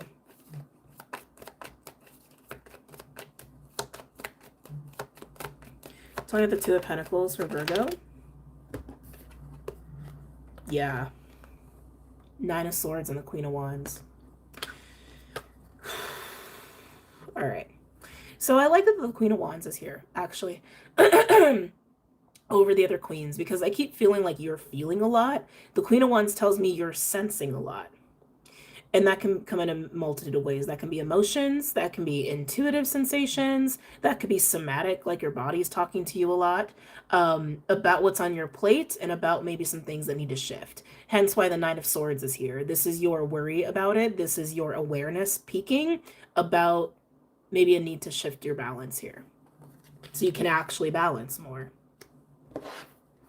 Tell me more about the Two of Pentacles. Oh my God. Oh, whoa, whoa, whoa, whoa. Oh, yeah. Wow. Virgo. Look at that. Four of Wands, Eight of Cups. Almost said Eight of Pentacles. Eight of Cups and the Five of Wands. So that Four of Wands to me is representing some sort of like structure, relationship, a job, a house, even an inner circle. Sometimes it's my inner circle card that you're realizing maybe isn't so stable. Or you're realizing, oh, is it time to kind of shift some things here? Is it time to maybe move on from this kind of a thing here? With the Five of Wands around your Eight of Cups energy. So again, you are feeling a lot. The Eight of Cups, even if you're coming across as the Queen of Wands, which I said, you're picking up a lot, you're becoming aware of a lot. That this Four of Wands energy, something about it isn't so sustainable anymore, or something about it is shifting, maybe because you are shifting too. Either way, things need to shift, okay? And you're aware of it, you can't shake it, you can't really ignore it. But the Eight of Cups does come with a lot of emotions, because it's 8 cups, right? That we're literally walking away to get to the 10 for, right? With the Five of Wands, with some sort of like conflict or tension or strain around it, around this feeling of, oh, I think I do need to move on, or I think I need to let go of this, or I think I need to shift in this way or this manner. But the Four of Wands can imply letting go of a relationship or a job or a way of living. Okay, so just keep that in mind too. And again, also why you could be in the Nine of Swords about it, where you're like, oh shit, what does this mean? And what does this look like now? Can you clarify the Four of Wands, please? For Virgo.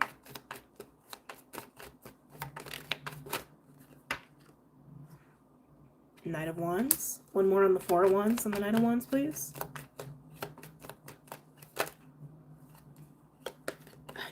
Six of Cups. Interesting. One more, please, for the Six of Cups, Nine of Wands, and the Four of Wands. Yeah, and then the 5. Yeah. So whatever this Four of Wands represents, it's some sort of relationship or foundation, like a house or a job, something that you built, something that you invested in, something that has brought you some sort of consistency in your life that you have been balancing, you've been putting time and energy into, you've been catering to, you've been tending to it. What makes up the Four of Wands, though, is the Knight of Wands, clarified by the Six of Cups and the Five of Cups. So, Virgo, that does tell me that whatever this is, it was built fast. It was built fast. It was constructed fast. It was thought up really fast, maybe too fast. With the Six of Cups and the Five of Cups, it's almost like it felt good in the moment. It felt good. It felt right in the moment with the Six of Cups and the Knight of Wands. But it's almost like, oh, I regret this. There's some regret here. There's some disappointment here. There's some sadness here, because you're recognizing sometimes things that are built really fast and out of just really fun, good feelings don't last. They're not built in the right way, right? And you're realizing that with the Eight of Cups and the Five of Wands.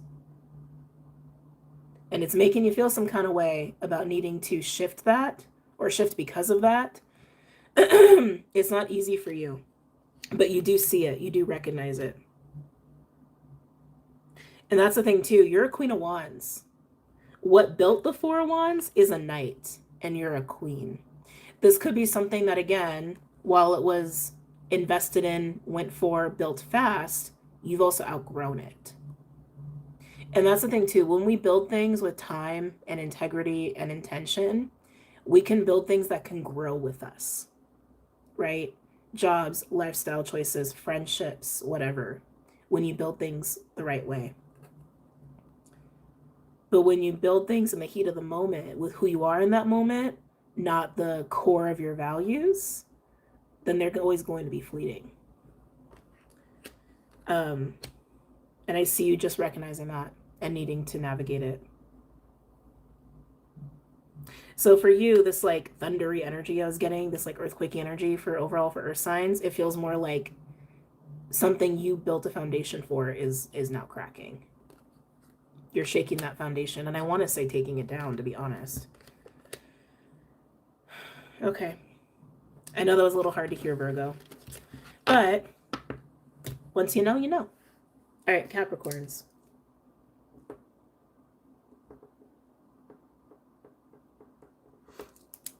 Capricorn.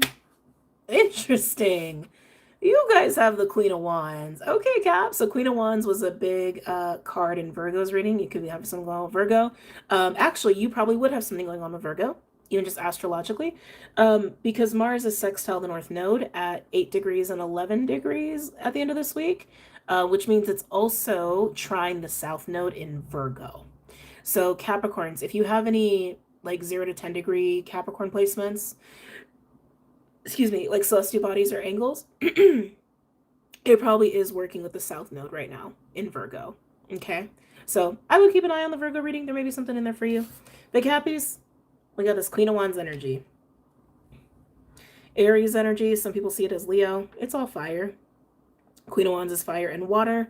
It's a card of empowerment. It's a card of confidence. It's a card of attraction, magnetism, and magic. Excuse me. A lot of energy in the earth readings.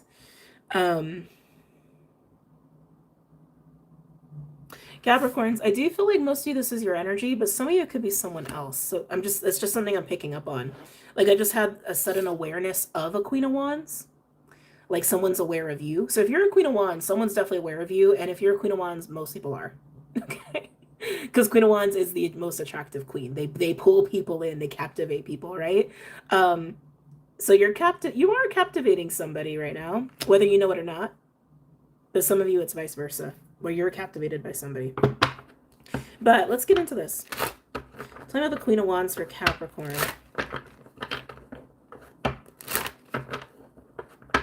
Tell me about the Queen of Wands for Capricorn.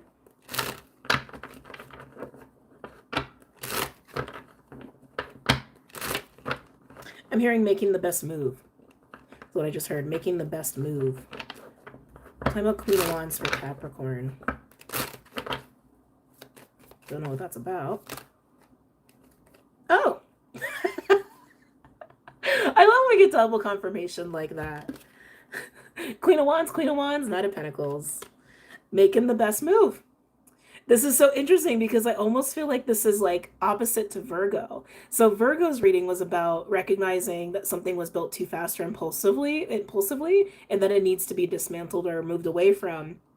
And you, Capricorn, it's like building something intentional, slowly, let's like put in the foundation properly, kind of a thing with the Knight of Pentacles, making the right move, right? Very interesting. Okay. Tell me about the Knight of Pentacles.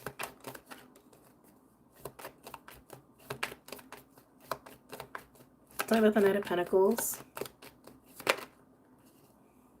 Oh, but the options. Seven of Cups. Oh, but the many, many ways you can go about this right move. So Capricorns, if you are trying to make the right move on something here, I do want to say it's something that's rooted in passion. It's rooted in something that has you excited. to try, to experience. I'm hearing experiment, which is interesting. If there's a relationship, you know it's a relationship. There's a high level of attraction here. If it is a relationship, and fantasy, like daydreaming, I want to say, a little lusty energy. But it's like you've gone over all the options. That's what I'm gathering here. To make the right move, to pick the right cup with the right pentacle, you are going over every option, every way possible. There was another sign who had something like this. I think it was Aries. I could be mistaken, but I think Aries had this too, which you do have the Queen of Wands. That is the Aries card. So, you know, maybe something in the Aries reading for you here. Very similar vibes. And Capricorn is squaring off Aries. So there's that too. Anyway, you are going over every iteration of what you can do, how you can do it, and you will make the right one because you're going over everything. Anything else for Capricorn for the Queen of Wands? This Knight of Pentacles is very curious. Tell me more about the Knight of Pentacles here for Capricorn.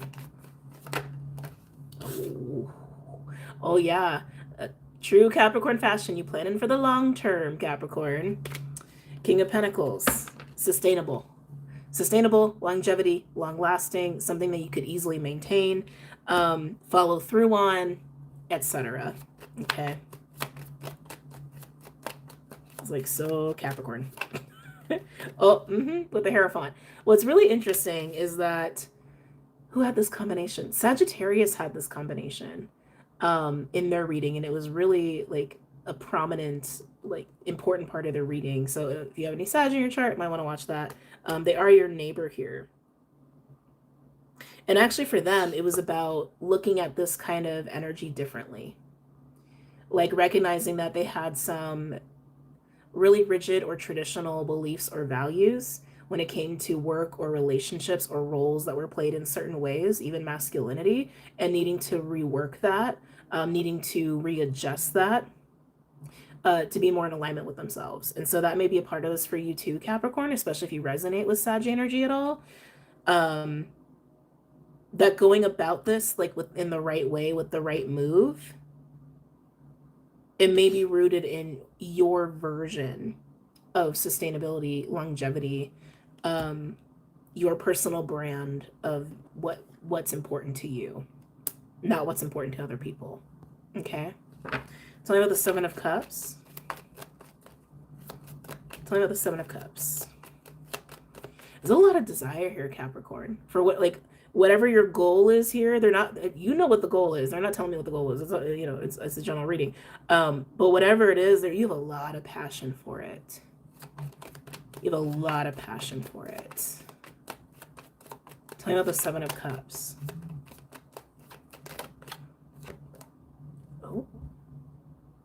Actually, Aries had this too. So Aries and Sag keep coming up for you. Page of Swords. Yeah, I feel like I'm looking at a blend of a reading between Aries and Sag and you. It's like it all seems to be lumped in there together. Tell me about the Page of Swords with the Seven of Cups.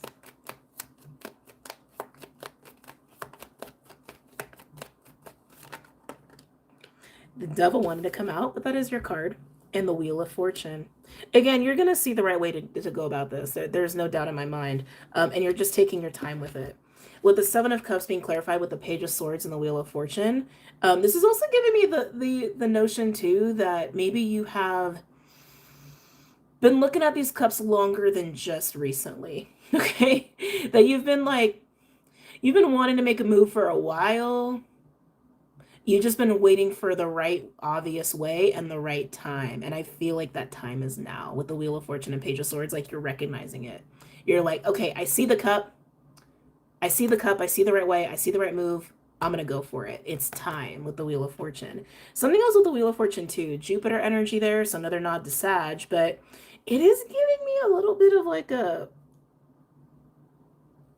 flavor of destiny, and I don't know why. So let's look into that, because I feel like this is all your own doing, like taking matters into your own hands here. Tell me about the Wheel of Fortune. Tell me about the Wheel of Fortune here for Capricorn. Almost said Aries. Now again, all of those energies are working together around this time, collectively, astrologically. So interesting. Two of Pentacles. You making the decision. Tell me more about the Wheel of Fortune. Oh, look at that. We love an Empress coming out. It just screams abundance and fertility and growth and expansion and yummy things. And the Knight of Cups. So you're going for this in the right timing, in the right way, in the best move, in alignment with your own values. With the Pentacle and the Cup. It's interesting because there's no, actually the only fire here is the Queen of Wands. The Pentacle meaning ready to seed in physical form with integrity and tending to things, right? And the Cup with sincerity and emotional energy. If this is a relationship, you're either leveling a relationship up or you're about to go in for someone that you see for long-term potential. That the Spirit said say that again. Maybe I didn't say it clearly. If this is about a relationship pursuit, you're either about to approach somebody that you see long-term with, or you're about to elevate with someone that you want long-term with. Okay? And you just needed to see the right way and the right timing to do that. But most of you, I feel like this is just your own pursuit of what you really get lit up by, get really excited by, that you want to have in your life for the long term. And some of you, that's a business investment. But there's a lot of passion fueling that, and you're looking to have the sense of fulfillment for the long term, whatever this fulfillment is for you. It does feel like fulfillment. Lovers at the top.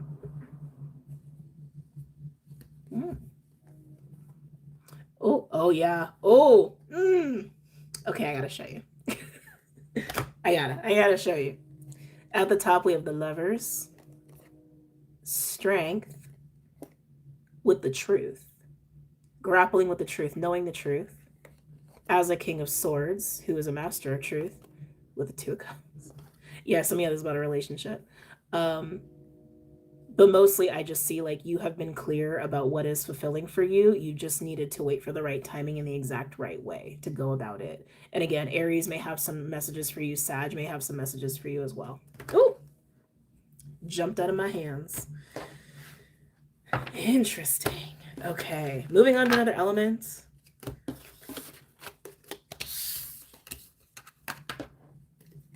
Okay, after a little sip of tea, of course. It's very sad and cold now. All right. Water signs. Air's gone last the last couple times. I think in the Patron Weekly we did air last too. Also a little tangent. I don't know why I want to share this with you. You know, everyone has their little like traditional holiday things. Actually, you know what? I always want to take a little break and just like have a little like holiday talk.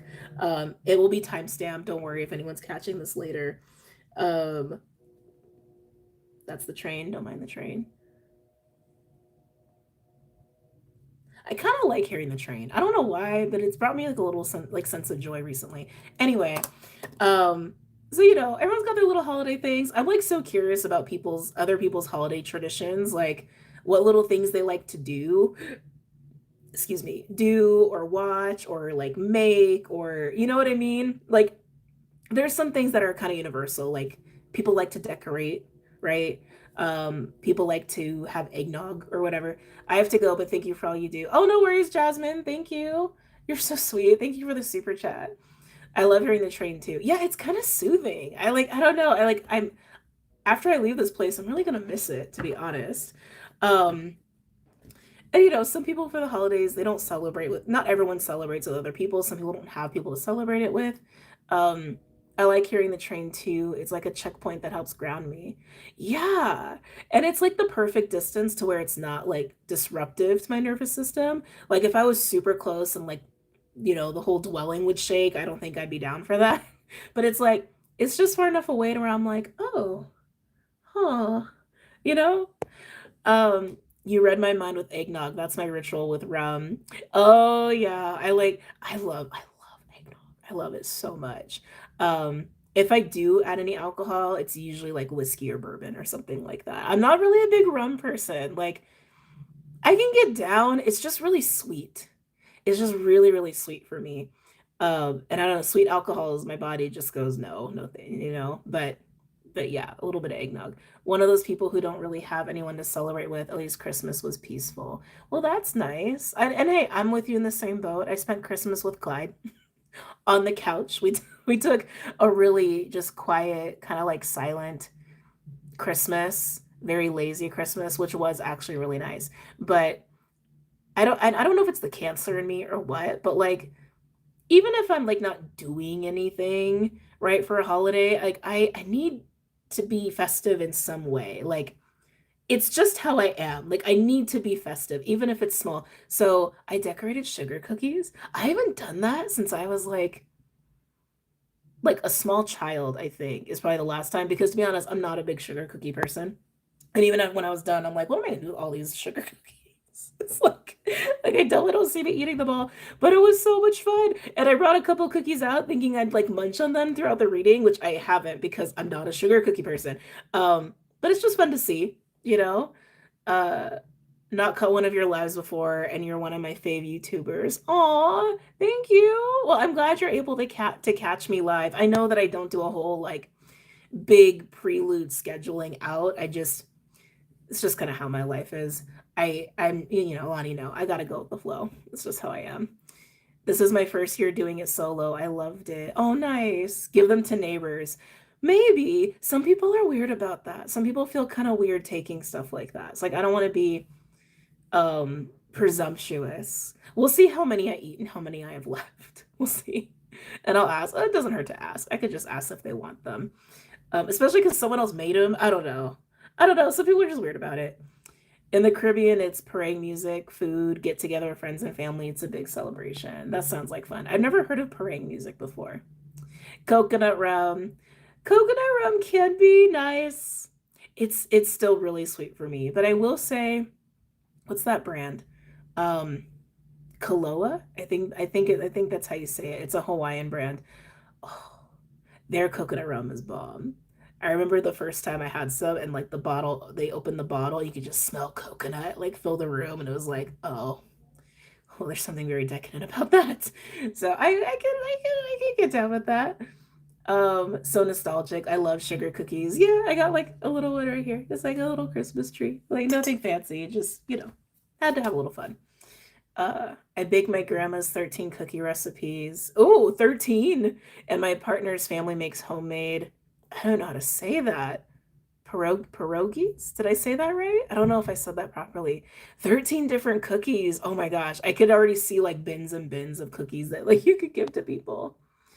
Let's see. The most Christmassy I felt was today with my dad. We went to the local church where a bunch of my family members are buried. Oh. Oh. But like it's really sweet and beautiful. It made me a little sad, but it's really sweet and really beautiful. Rum goes in eggnog. Malibu. Yes, that's correct.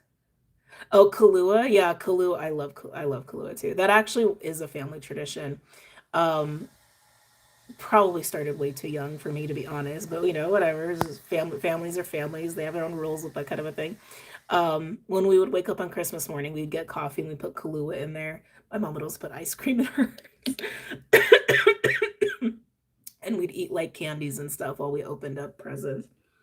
Mm. Oh, wine and the eggnog. I never thought of that. Oh, that's interesting. I never thought of that. Whoo, fireball. Oh, that just took me back to college.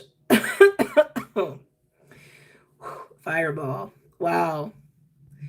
I wonder if they're just gonna forever make that, or if they're ever gonna like stop making stuff like that. I ship cookies out to the whole family. It feels like I'm honoring my grandma. Oh, I worked this Christmas, but it was a great shift. Well, that's good. I don't know if you get to be around a lot of people at your work, but if so I could see that being really fun. Oh, you made your own bread? Oh, is it sourdough? Out of curiosity, I used to have a friend that used to love making bread, and like he would always make sourdough, and he'd like fill it with a bunch of things. Just curious. Um, I've been hearing a lot of people talking about Fireball. Glad I'm sober. I mean, Fireball.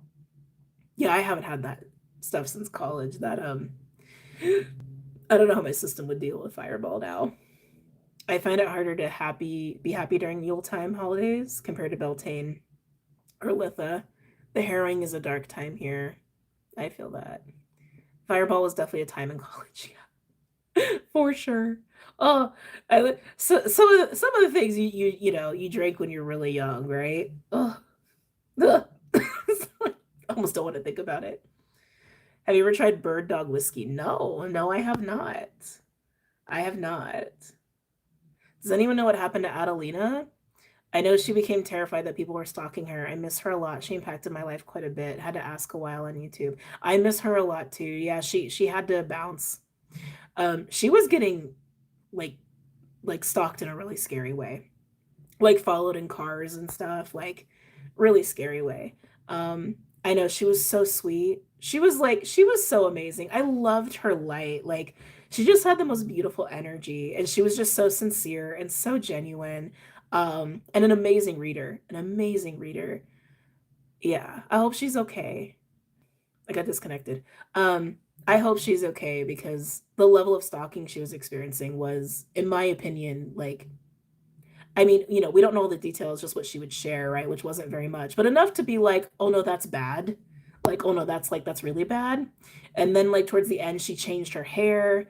And then she just kind of announced she was just dipping out. And then she deleted all of her videos. Um, yeah, I hope she's okay. That was a long time ago. That was like 2019, I think. I think. Why does this crap always have to happen to readers? That could be a whole video in and of itself, man. Because it doesn't happen to all readers, right? Um, I think she was just a very pure essence. And when you're pure essence and you decide to like, you know, do this kind of work, brings a lot of things out of the dark, you know? And it's unfortunate that it is that way. And like, okay, let me say another way. Not all readers experience stalking, but I think most readers experience some form of things coming out of the dark for them, you know? Was her channel called Mana? Yeah, I think it was. I think it was called Mana. In different ways. And for her, it was stalking, which is really unfortunate. And it's interesting too, because I feel like readers kind of talk about it, but not really talk about it. I actually was telling my patrons during the weekly, just like, actually, no, it wasn't the weekly. I did like a random live sometime in the last week. Just like, you know, even just from my own personal like harassment stuff that I have to deal with. Um and it's a really big con of the job. Can't lie, it is. And I wish it wasn't. I wish it wasn't, but it is. I wondered if it was a mental health issue or what. No, she was just being straight up stalked. Like straight, like they knew where she lived and shit. Like it was bad. It was bad. Never really thought about tarot readers and stalkers, but that makes sense. Oh yeah. Oh yeah. Nobody talks about it. She was beautiful and amazing reader. Because people will project a lot onto readers and hold them accountable for their life. Exactly. Rather than accepting personal accountability. Exactly. And I remember when I first started and just like, yeah, the kind of emails I would get, and I'm like, oh shit, like, okay, this is interesting. And then as my channel grew, that just became more of an issue. And obviously my channel has died down a lot, like the last couple years. And you know, that was also partly just like guided by spirit. Which I don't like, how do I want to say? I don't need my channel to be like a mega channel or anything like that. Like, sure, it's cool to have the numbers, but like, it's not important, you know? It's not important. For me, peace of mind has been the biggest thing for me the last couple years as a priority. And it's easier for me to handle a channel that's actually smaller anyway, you know? And also, I don't have to deal with as much harassment. Um, I'm attacked for being pure. Yeah, she pops up in my mind once in a while. Yeah, she does for me too. She does for me too. Like, and I just really hope she's okay. And more than okay, I hope she's like happy. I hope she's happy and very healthy and just safe and peaceful and all of that. I remember doing readings and being held accountable for things not going perfectly. Honestly, scary the anger it invokes. Yeah. Because, you know, people got stuff. You know, humans are not perfect.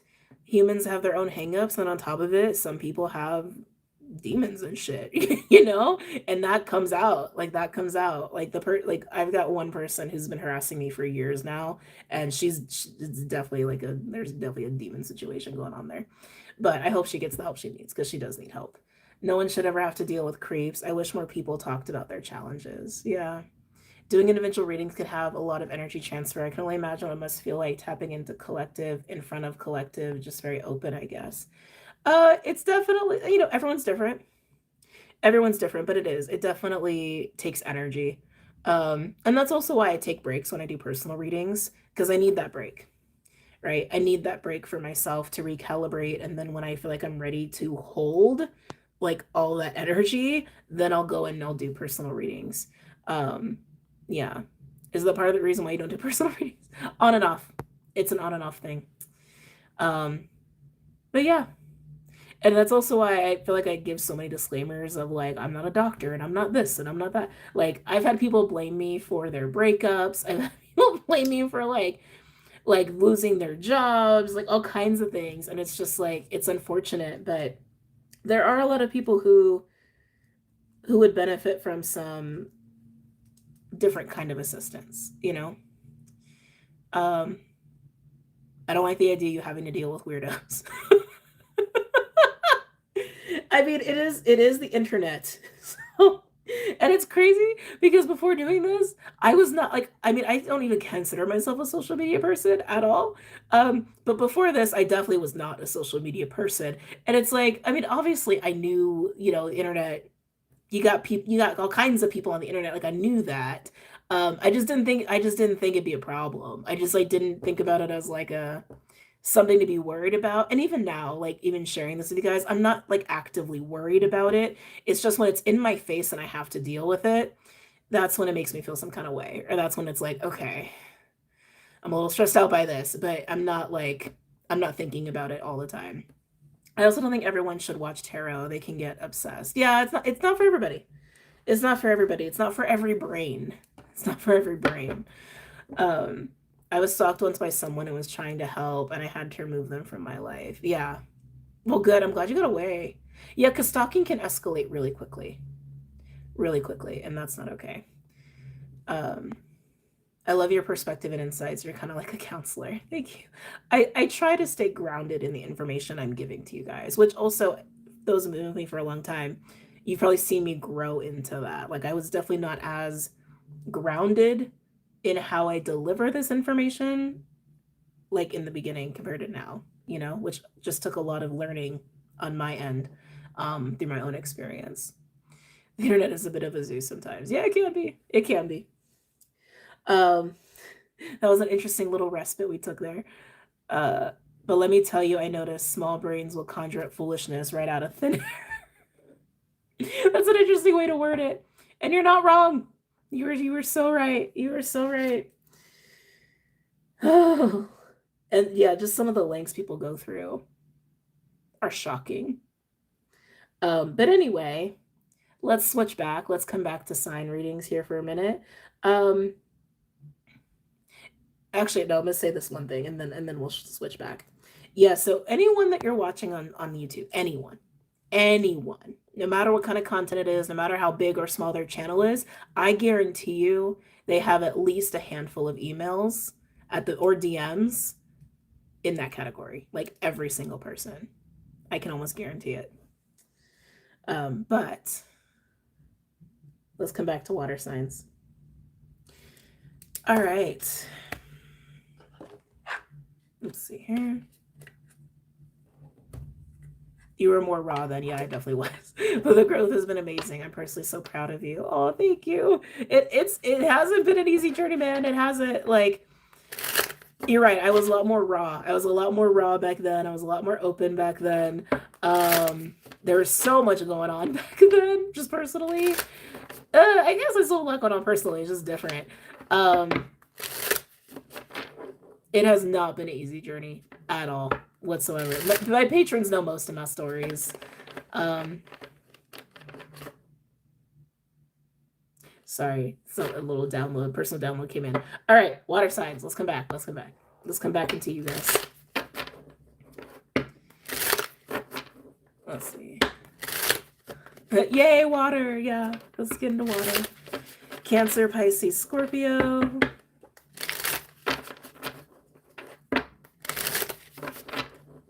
Cancer, Pisces, Scorpio.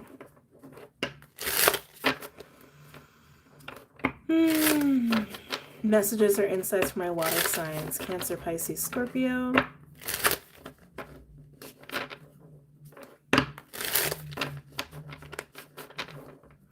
So this is really interesting. Water signs. Some of you guys are definitely playing with energy. I don't know the way to say that. Like they're showing me like with someone with their hand reached out and they're like, you know, almost like learning. Some of you guys could be learning like Reiki, things like that. Some of you may start to really realize that you have like the way your energy moves in your hands and you're like learning that. That's for some people, not everybody. Let's see. Thank you for just being you. Thank you. Thank you and welcome and just all the things. It's like, because while it's been a journey, I know for a lot of you, it's also been quite a journey that you guys have been on, and we are a collective, you know? So it's like, even if there have been times where that hasn't been super obvious, I know that I also haven't been going through this journey, how do I want to say? That I'm not the only one who's gone through a similar journey as mine, if that makes any sense. You know what I'm saying? You know what I'm saying. I don't know. It came out weird. Anyway, water signs, let's come back. I'm getting yellows and purples. These could be colors that could be important for you at this time. Water signs, Cancer, Pisces, Scorpio. Any messages or insights for my water signs in this present moment for my water signs highest good?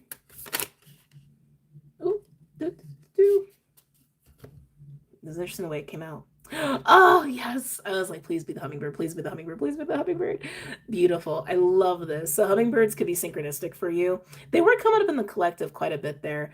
26, also breaking down to an 8. 8 could be significant. Hummingbird is a medicine of joy. It's also a medicine of action and timing, but it's joy. It's like unbridled joy. Some of you, springtime could be significant. And when I say that, not just the season, but maybe feeling like you're moving into a sense of renewal, or like you're moving into a sense of like uptick in your vitality and uptick in your energy, right? Things becoming more lively, or even just life feeling easier to live is coming through as well. But I love this. I love the hummingbird came out for water signs. Okay. Joy and vitality. Anything else coming through? Because the other thing that's coming through with the hummingbird is just how unique it is, and it's like the way it's designed. Well, the way nature designed it, I guess, the way creator designed hummingbirds. They just have a really unique, how do I want to say it? Like, you know, body infrastructure, wingspan, even like their heart rate is super fast compared to other birds. They're super tiny compared to other birds. The way that they move about and fly is unique to them. So it's like that's being highlighted here as well. Some of you, there is almost like this embracing joy and life in your own unique way, or the uniqueness of you. It's coming through as well. Your unique talents, if you will.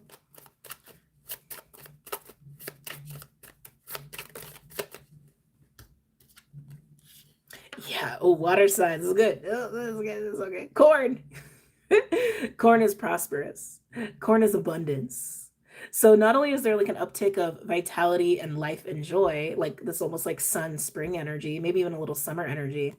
But corn is also speaking to like abundance and prosperity because of that, or coinciding with that. That's beautiful. Oh, I want a third one. I want a third one for my water signs. A lot of yellow, man. Like I was getting purple too, but yellow, a lot of yellow coming through here. Yeah, winter may being like a personal summertime for you, or spring. Again, those seasons are just being highlighted. Oh, there was another card that wants to come out too.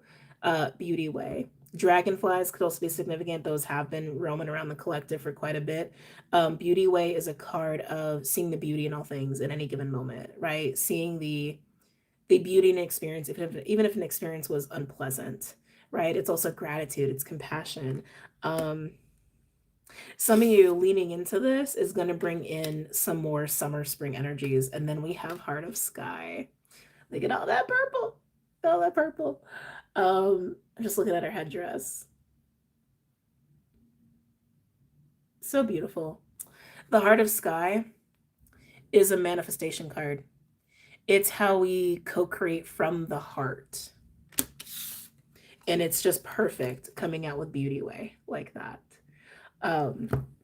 So this joy, this vitality, it's like it's rising within you, but I want to say you're also like amplifying it, or you're bringing more in the more you get in your heart space and are in this state of gratitude and in this state of seeing the beauty in everything.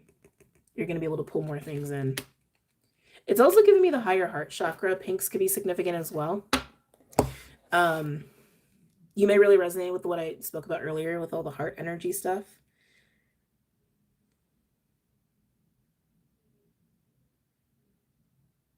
Yeah, you're manifesting with your heart, which is, you know, a core way of how we manifest, but it's not the only way. But it's a beautiful way to do it. It's exciting. Okay. All right. Let's get signs going.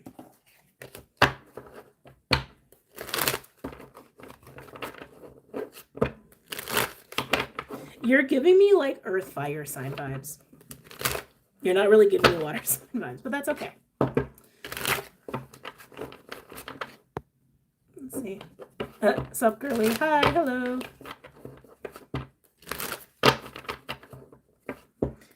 Twos are standing out, so are fours.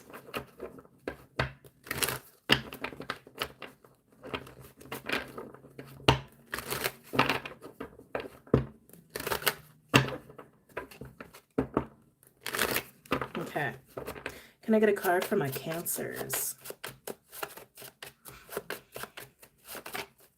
Okay. Card for Scorpio.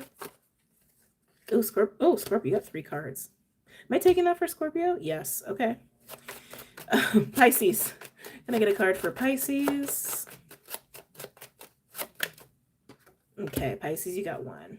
All right. We'll sippy sip and we'll dive into Cancer. Don't forget to like the video, by the way, if you are enjoying it. All right, Cancer.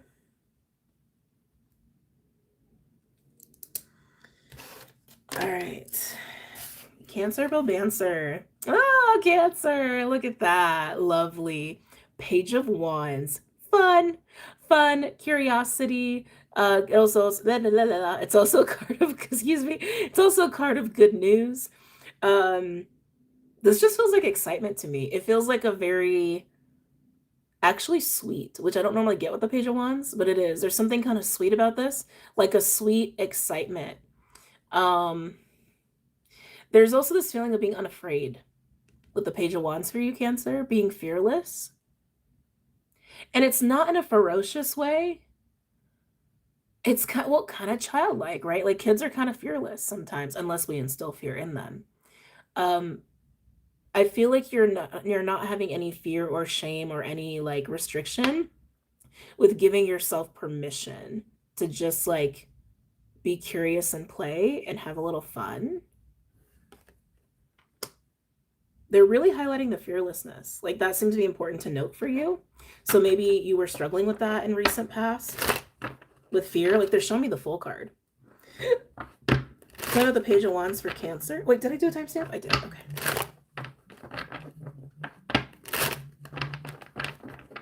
Glad you made it. Fear is merely a lack of confidence. Tell me about Page of Wands for Cancer.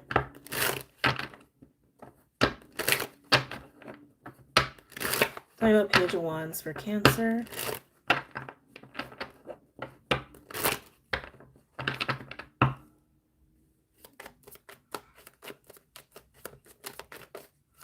Tell me about Page of Wands for Cancer. Interesting. 4 of Cups. Has the Page of Wands been a little sleepy for you? Has it been hard for you to get in the Page of Wands energy? It's giving me the word slumber. I'm getting the word slumber for you. Yeah, Cancer, it feels like there's an aspect of you that has been in a little bit of a slumber, or I want to say like slow, like almost sludgy or like lackadaisical kind of a state here with the 4 of Cups. But you're coming out of that. Some of you could even just be boredom. Like some of you just may have been kind of bored with life, or just feeling like you don't have a lot of things like to look forward to or that are really exciting you, but you're coming out of that and into excitement, into the Page of Wands. But I do see you having recently gone through a period or coming out of a period of yeah, like boredom, or just like not feeling like you got exciting things going on, or even feeling maybe a little lazy. Nothing wrong with that, by the way, no judgment. Sometimes we got to be lazy. Sometimes we got to be down. Like sometimes we got to just not have a lot going on, like ebb and flow. We all got our seasons, right? So it's kind of like, thank you. They remind me like what the season message I got in the overall for water signs, where this like spring summer energy is coming. Maybe you've been in a personal winter, and that's okay. Everyone's got their seasons. We all have to go through the seasons, right? Tell me more about the, thank you. God, 5 of Wands coming out for everybody. Oh, Cancer. 4 of Cups, 5 of Wands, and the Empress. I want to get deeper into that 5 of Wands. I'm almost getting like a cork on a bottle is how it's coming through. This 5 of Wands energy, I think, has almost been adding to the 4 of Cups. Like it's been contributing to this feeling of boredom. It's been contributing to this feeling of feeling like lazy or not a lot of energy, or you just don't really have a lot of motivation, or you just don't really give a shit about certain things in the way that you want to even. Like the 5 of Wands has been almost impeding your Page of Wands energy. And then we have the Empress around it. Like it's been like holding you. It's been holding you. Yeah, I feel like you're going from kind of like restricted internally to not, to being uncorked. You're going from corked to being uncorked. 5 of Wands with the Empress, it feels like you're, because Empress is like fertility, right? It's fertility, it's life-giving, it's nourishment, it's abundance. That has been restricted for you. You haven't been feeling very abundant. You haven't been feeling very expansive.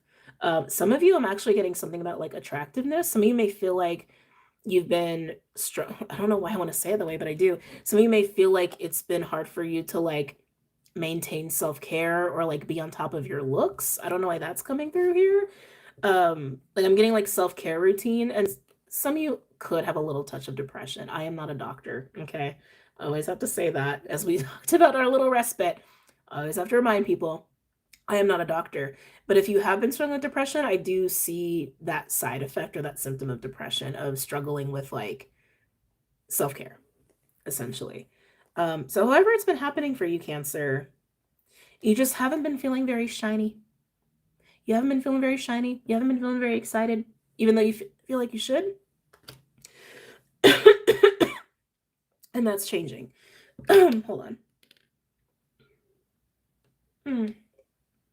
Tell me about the 5 of Wands. Interesting. Ace of Cups on the bottom.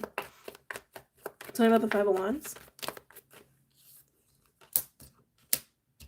Oh, Cancer. Oh no, I want to give you a hug.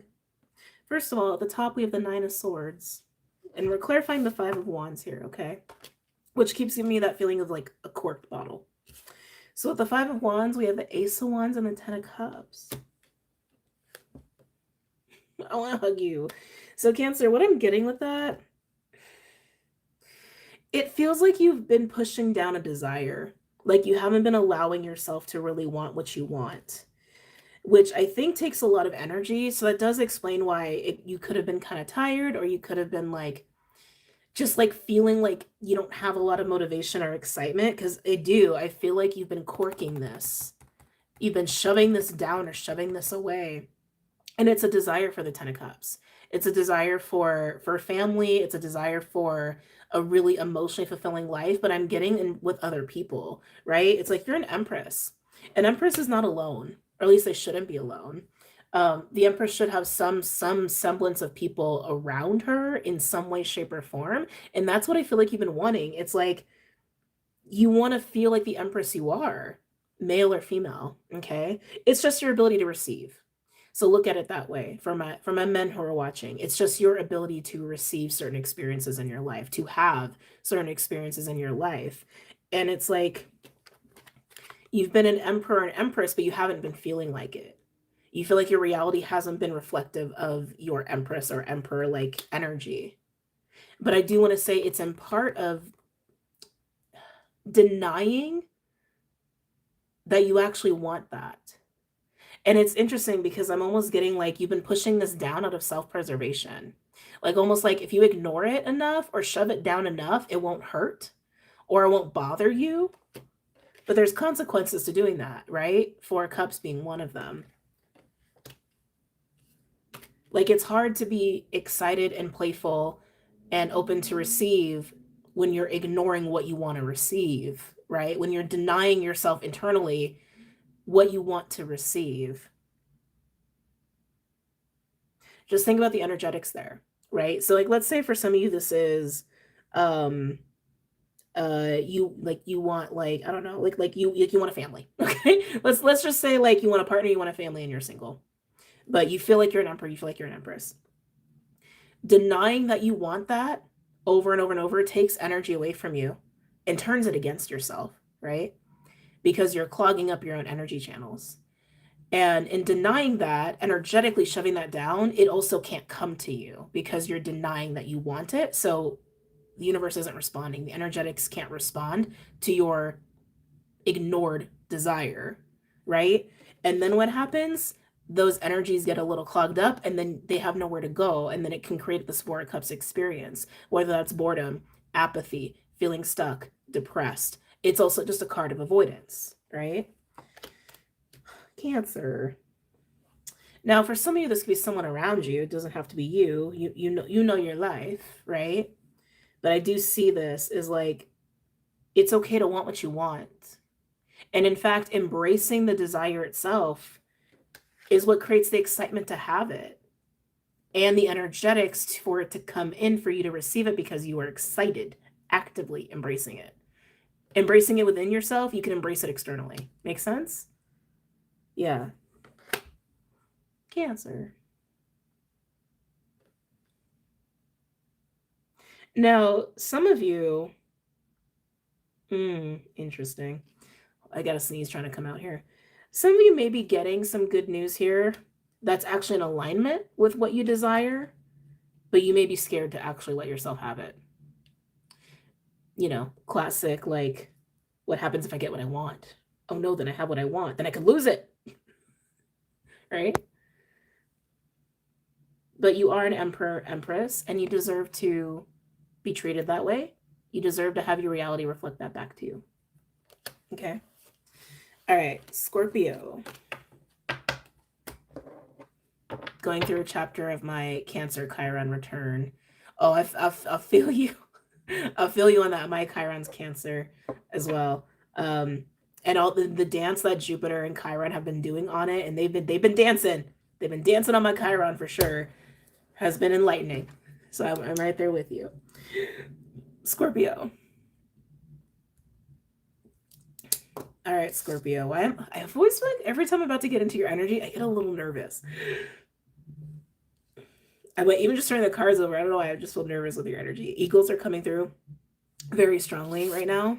Of course, High Priestess. Ooh. Okay. So shocker, Scorpio, you're coming out as the High Priestess. Your little intuitive secret of self. Strength, Leo energy, and the Nine of Cups. So is this just like the running theme for water signs here? Strength with the Nine of Cups, it feels like you're holding a desire, a wish fulfillment. So for Cancer, they were fighting or suppressing a desire. It feels more like you have an idea of a sense of fulfillment. Something that you would like, a hope. You can even say a hope or a wish. It feels like a wish fulfillment or a dream. And I want to say with the Strength card, you're holding it as a High Priestess, which means you're not talking about it. You're not sharing it, but you're feeling it. You're feeling it really strongly in your core. Why are you keeping this so secret? Maybe it's just the Scorpio secretiveness, and that's totally fine. Some of you may be doing this to protect it. Like if you don't talk about it, no one can like put ideas in your head, or no one can talk shit about it or whatever. That's like a very valid thing. But the holding with the Strength card, I'm actually hearing holding out. Some of you feel like you've had to hold out for this. Like maybe you wanted it for a long time and it just hasn't happened. So like you're not letting go of it. Oh, but it feels like there's a lot of tension around it though, because you're literally holding it in your being. You're not letting it go. You're not talking about it. The energy is not going anywhere. It's just, if anything, the energy is just building inside of you, which is a way of manifesting. There's tons of ways to manifest and co-create. But I want to say you're holding out. You feel like you need to hold out for it. Scorpios, some of you, if you've been holding this for a long time, I want to say it's been a real long time. Like a real long time. Like maybe years for some of you. Let's get into this. Let's look at strength. Well, there's a lot going on in that strength card. Oh, thank you. Thank you, Spirit. Some of you are actually holding this wish, this like secret wish, the secret wish, the secret hope. You're actually holding it in a way where you are, I don't want to say this. This is like so fascinating. Oh, how do I explain this? Okay, because they're showing me the Devil card.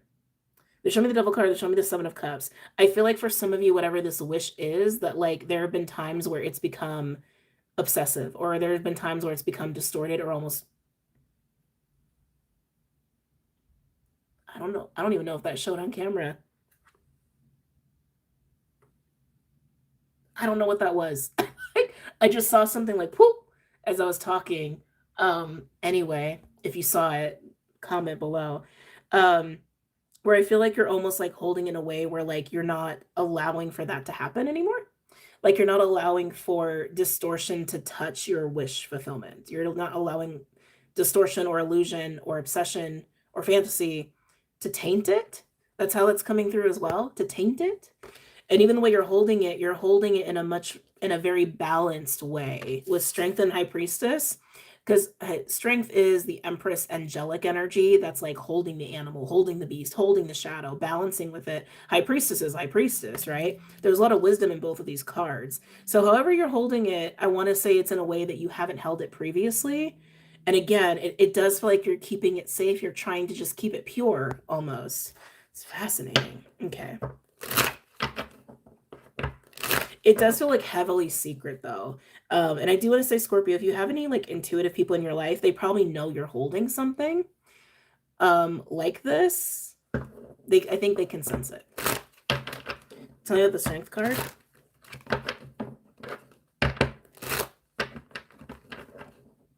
I just looked at the playback before you looked up and I didn't see anything. Maybe it's for my psychic eyeballs. Maybe it's just for, maybe I just was supposed to like, see. Anyway, that was like so weird. And actually, so when I was with the Rainbow Tribe for the weekly, we were talking about something pretty like intensely spiritual and divine, and then a feather just like came out like literally in the middle as we were talking about it, just for like a nice little blessing. Anyway, all right, Strength card for Scorpio. Tell me about Strength for Scorpio. Oh. I feel like you're doing some like Scorpio energetic ninja stuff right now. Strength with the King of Swords. Tell me about this King of Swords with Strength. Yeah, you were like, as the High Priestess, you were so about it. Talk about Strength with the King of Swords for Scorpio. Leo could be significant. Leo just popped in to the reading a little bit. Page of Swords.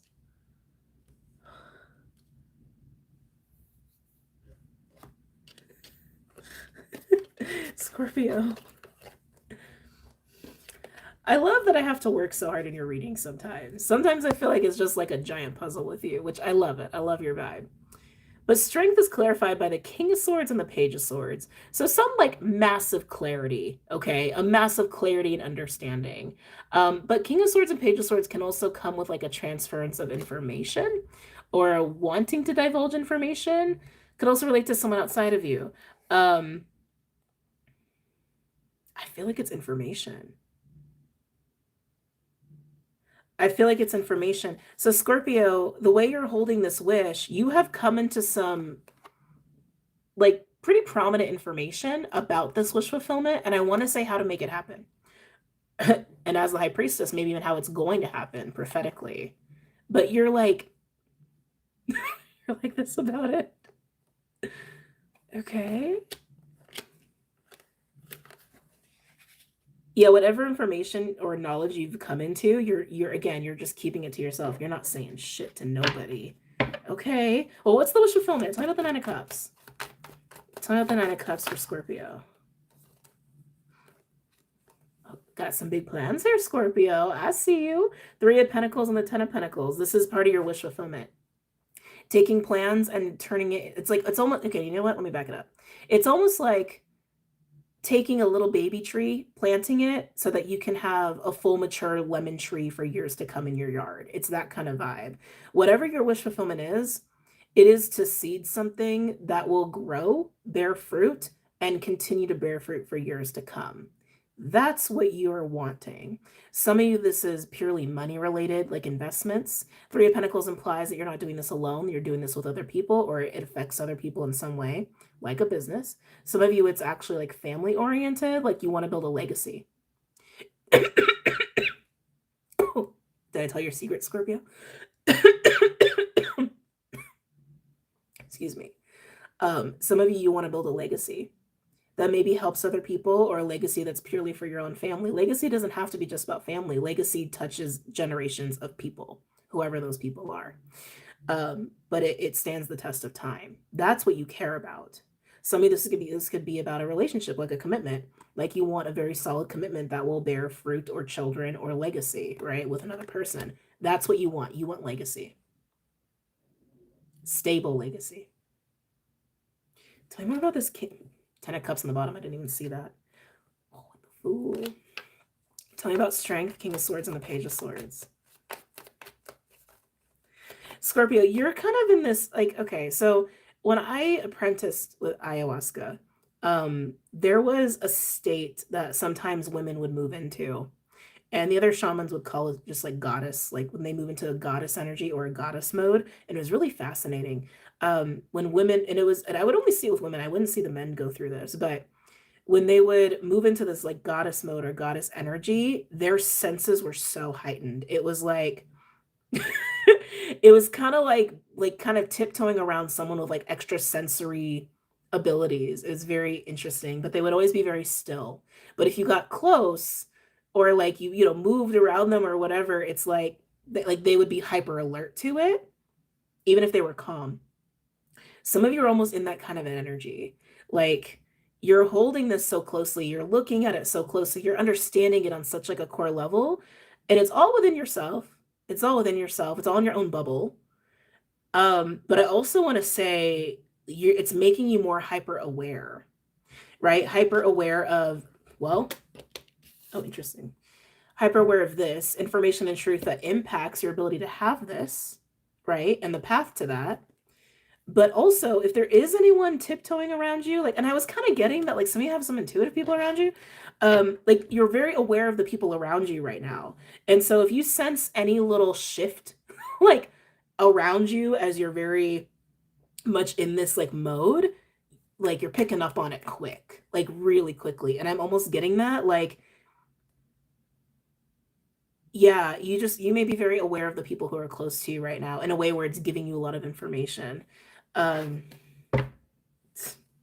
love your readings. One more on Strength with the King of Swords and the Page of Swords. Yeah, tell me more about this King of Swords and Page of Swords energy.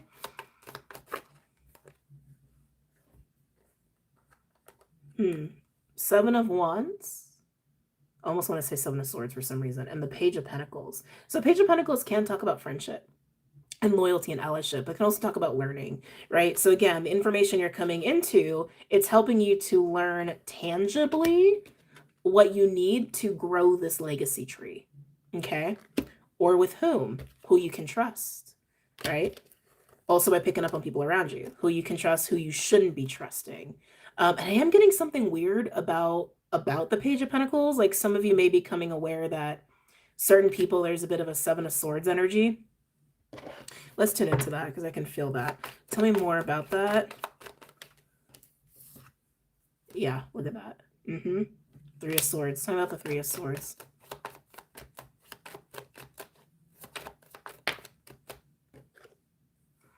Interesting. Knight of Wands. Why is the Knight of Wands here with the Three of Swords?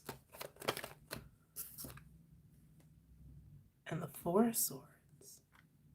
I feel like this is about someone else's energy. We have Emperor on the bottom. Wow. Wow. Look at this. Emperor with Hermit. You're definitely in Hermit energy. With the Lovers and Justice, Four of Wands and the Six of Cups. And then you as the Queen of Pentacles over here. Yeah, I'm feeling like this Three of Swords Knight energy is someone around you. And again, it's like you're picking up on so much right now. Like I would don't try to get by a Scorpio this weekend. Just saying. But yeah, it almost feels like you're very aware of like energies or people that want to disrupt what you're doing right now.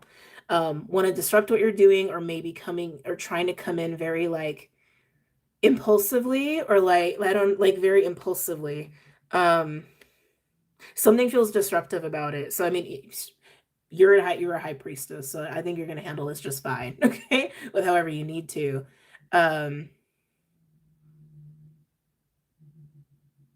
Yeah, but interesting. Interesting. Either way, I see you planting your tree and making your tree grow. No matter what happens with everything you're picking up on, you're getting all the information you need. You're going to sort through the information you get, and you're going to do it silently, okay? And nothing's going to keep you from this. But your best like superpower right now is just being in this high priestess mode.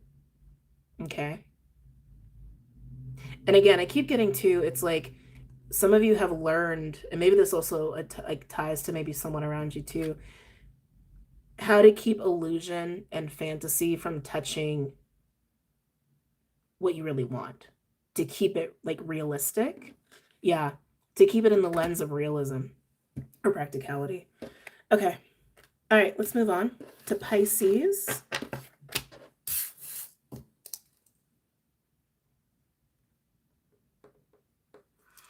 Scorpio was so interesting. All right, Pisces. Oh, sorry, my left ear is like bugging me. What's going on for my Pisceans? Oh no. Okay. Oh, Three of Swords. All right, Pisces. Why is the Three of Swords here?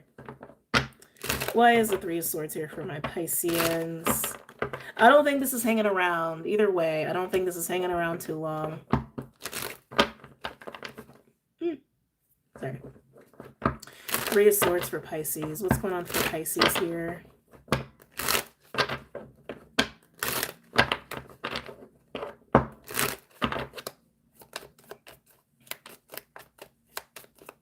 What's going on for Pisces?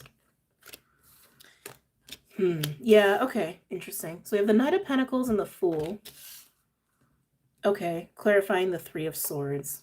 All right, so Pisces, I am getting that whatever this Three of Swords is tied to, it does feel like pain. It does. Sometimes the Three of Swords can feel like discomfort for me, but it almost feels like you fell off your horse. That's how it's feeling. So take that analogy as you will. Something didn't go as planned, something didn't go right, and it's like it is kind of painful. It may be making you a little sad. But the Knight of Pentacles and the Fool, like it is giving me this feeling of like, okay, that happened, get back up on the freaking horse. Like, like that's how it's coming through, which is not very Piscean. It almost feels more rigid than that. Like it feels very Virgo-y. Actually, it's giving me really strong Saturn. Really strong Saturn. Some of you guys could have a mutable Saturn. That's interesting. A mutable Saturn is coming through there. For some of you, not all of you. But yeah, you fell off the horse. Get back up on the horse. That's literally what's being screamed at me for you right now. Tell me. Wow. Seven of Wands. Yeah, that's really getting back up on the horse. So Seven of Wands is getting to like the top of the hill and defending yourself. Defending yourself or fighting for what you feel like is yours, right? The Knight of Pentacles is diligence, it's commitment, it's I will keep going, I will keep going, even if I have to slow down to keep going, I will still keep going, right? Diligence is the word coming through there. And then the Fool. The Fool. I don't feel like you did anything foolish. I want to make that clear. I feel like maybe some of you guys are like, you know, maybe gaslighting yourself a little bit. I don't think you did anything foolish. I don't. If anything, it feels almost like, I don't normally get bravery with the Fool because it's more of a fearless energy. But maybe being fearless to not let this, hold on, to not let this stop you. To not let this discourage you. Sometimes it does take a sense of fearlessness, right? Because it's like we need to almost lose our fear of repeating what we've already experienced. I just heard the word shame. Some of you guys may be dealing with some shame. But yeah, getting back up on the horse and like really like in a very brave kind of a way. Tell me about the Knight of Pentacles for Pisces. Knight of Swords. Four of Swords. Yeah, and healing, temperance. So in getting back up on the horse, I do see you doing that in the Four of Swords and temperance, which means as you're getting back up on the horse, you're not just forcing yourself, you are actually recovering. You are actually recovering here. The Knight of Swords also implies that. But the Knight of Swords with the Four of Swords and temperance, some of you, this is really interesting. So some of you guys, the way that you may feel motivated to get back up on the horse here, metaphorically, you may be having a dream or something going on at night, even a conversation at night that is it's almost like a rah, rah, rah kind of energy. So you could like talk to a friend about what happened or what's gone on. We're doing this at night. This could even be your rah, rah, rah. Okay. Okay, Pisces. But it feels like it's happening at night or in the quiet hours. Where you're getting some sort of like a pep talk or encouraging information or a dream that's really encouraging for you, and it just turns you right around. Again, could even be with a friend. It does. It turns you right around and you're like, you know what?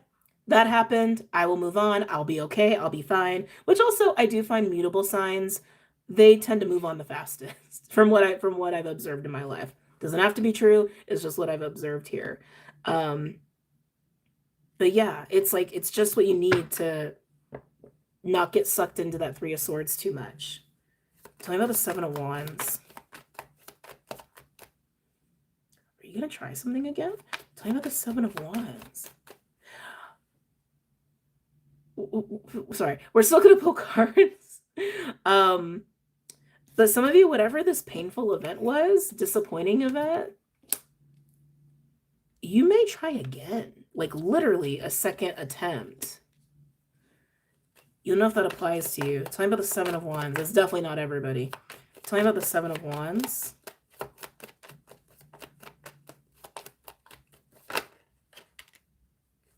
Eight of Wands. Two of Wands. You're looking for success here, Pisces. Two of Wands and the Eight of Wands. There's a Six of Wands energy there. Success. Okay, yeah. So Pisces, that second chance energy, that second attempt energy, that's coming through. Like the cards are confirming what I was picking up on here. So something didn't go as planned. You got knocked off on your horse. Maybe you didn't get that job. Maybe you asked someone out and you got shot down. Maybe you, I don't know, tried to reach a certain goal and you just didn't, right? It's like, it's just something like that. Like you tried a certain way, a certain approach, and it did not work. You get this little rah, rah, rah speech from your friend, from me, or you have some sort of like clarifying moment at night when you're alone or sleeping or in dream time. And you're like, wait a minute. No, you're like, I can win. I can do this. I can freaking do this. I just gotta make a change. I just gotta adjust. It's like, so I see you changing your approach. I do. I see you changing your approach. Tell me more about the Seven of Wands.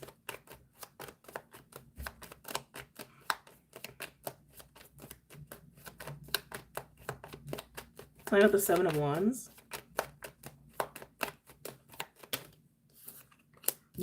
What did I say? Six of Wands. You're not going to let yourself lose out on what this is. They're not telling me what it is. You'll know what it is. but it's something that you actually can try again. It's something that, like, it's not too late. And maybe that's what your friend may be telling you, right? Or like this dream may be telling you, or what, like, you know, taking some quiet time and you realize, like, oh, wait a minute. Like, that didn't go well, or that didn't go right, but it's not over. It's not over, but it's not over. Interesting. Tell me about the Six of Wands for Pisces.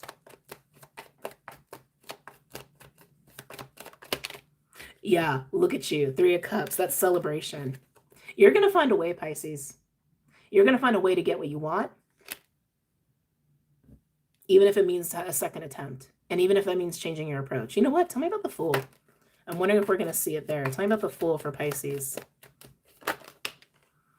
Oh, I love it. The Ace of Cups, what you want, with the Magician. Yeah, you're going to find a way. You're clearly finding a way here, Pisces. Look at this shit. You're finding a way. You're finding a way. You'll be fine. It's clearly gonna work out. You're clearly determined. King of Cups is coming out with Justice on the bottom. Yeah. I'm not worried about you, Pisces. Dust yourself off. Lick your wounds if you need to. Take a minute. Four of Swords and Temperance. You're gonna need to take a minute. You know, it is what it is. Take the minute you need. Recalibrate, recollect yourself, and try again. Just a different approach. Because I see you making this happen. I see you having the outcome you want. Okay? All right. That was nice. Air. Last but not least. All right, air signs. Let's see what we got going on here. For Gemini, Libra, and Aquarius.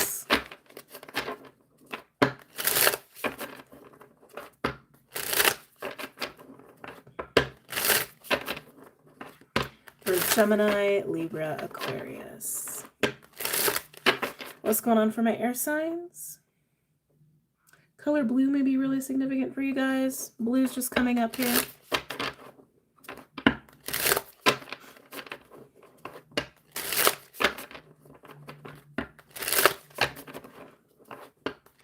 Air signs, Gemini, Libra, Aquarius. Gemini, Libra, Aquarius. I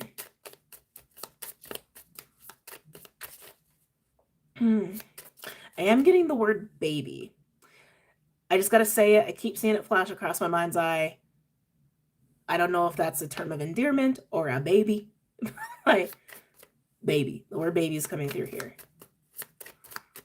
And we're just in the overview right now for air signs.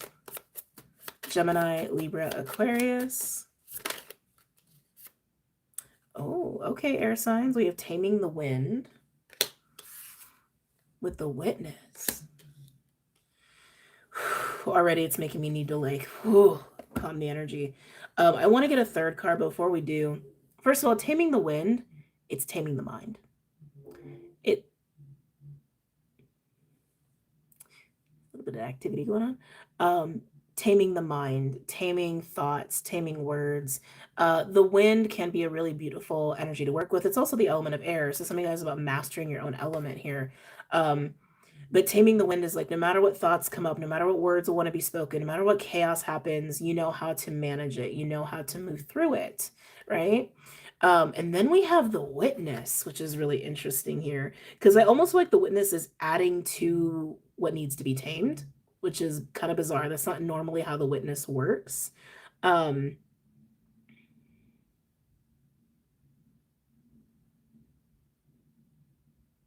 Yeah, every time I tune into the Witness, I feel like I'm being flooded when I tune into the Witness, and it's contributing to this. It's contributing to taming the wind. So air signs, I feel like there's definitely an influx of thoughts. There's an influx of maybe people talking to you. There's an influx of knowing, but it does feel a little chaotic, and it's almost like you need to just like find your sea legs with it. Using that phrase again. 10s could be significant. 10 could be really significant. 5s as well. You could be seeing 555 a lot. Some of you are coming into an awareness of something that actually rattles you a little bit here. Like news about somebody, I'm seeing that. Like a tower moment of sorts, I'm seeing that. You're needing to navigate it. but I feel like you are going to handle it just fine, or you are handling it just fine. And if anything, I feel like people are also observing how well you're handling some sort of chaos. Wow. All right. Can I get a third for air signs? The rattle. Oh, yeah. 43 breaking down to a 7. And then we have, oh, we have 2 here. We have the hunter with 27 breaking down to a 9. And the arrow with a 3. Yeah. Oh, air signs. I like this for you. So do what you can to tame the wind. Do what you can to ground yourself and center yourself and see clearly amongst chaos, amongst all the thoughts, all the knowing you're moving into. Even if people are bombarding you, do your best here, because what I see is that while this is happening, this takes place, and this is really cool. The rattle. So the rattle is like a pull, or like a knowing, or an inclination, or like something grabbing your attention. Think of it that way. Something grabbing your attention. To hunter and the arrow, getting focused on what you seek and following that. But what you seek, thank you, what you seek seeks you, right? The rattle is getting your attention, but what it's getting your attention to is something that's aligned with what you seek anyway. You see what I'm saying? So the rattle is seeking you for what you're seeking. You get me? What's seeking you, what you're seeking is seeking you. So in chaos, in intrusive thoughts, in being flooded in some way, shape, or form, informationally, ground yourself, center yourself, and you're going to hear the rattle. Okay. You're going to hear the rattle, and it's actually going to help you to focus. It's going to help you to focus, because again, it's like, it's a pull. It's pulling you to what you seek. So what you seek is seeking you out, right? So you will hear the rattle. As long as you master the mind. I really want to say master the mind, because to me, the air element actually has more to do with the heart than the mind. But we all have different ways of looking at things. But anyway, interesting. All right, let's get some cards for the signs.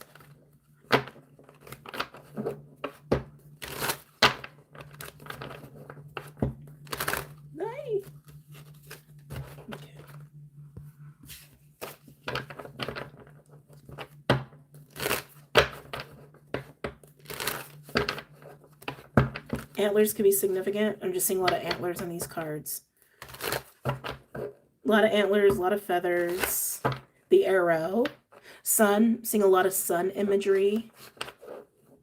Interesting. The word baby came up again. Anyway. Can I get a card for Gemini? We got 2. Can I get a card for Libra? Hi, Bubby. Did you have a nice little nap? He's got that sleepy face on.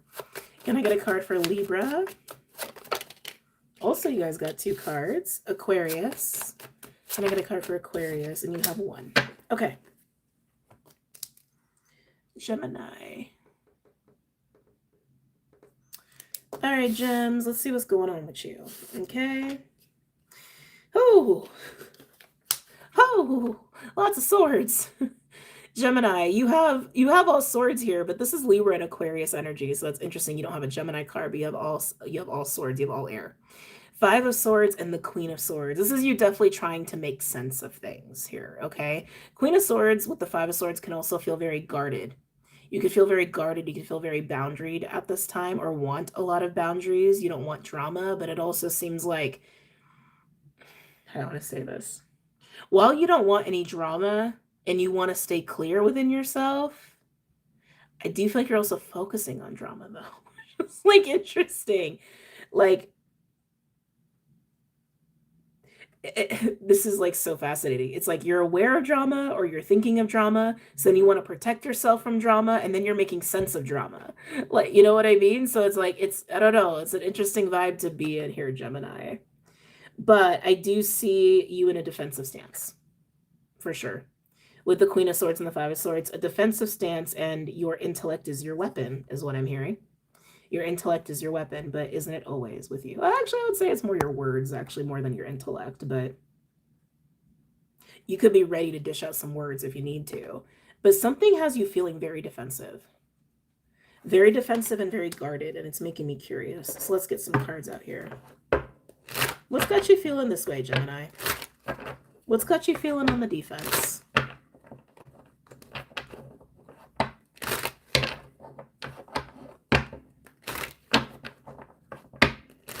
I got the Five of Swords and the Queen of Swords here for Gemini.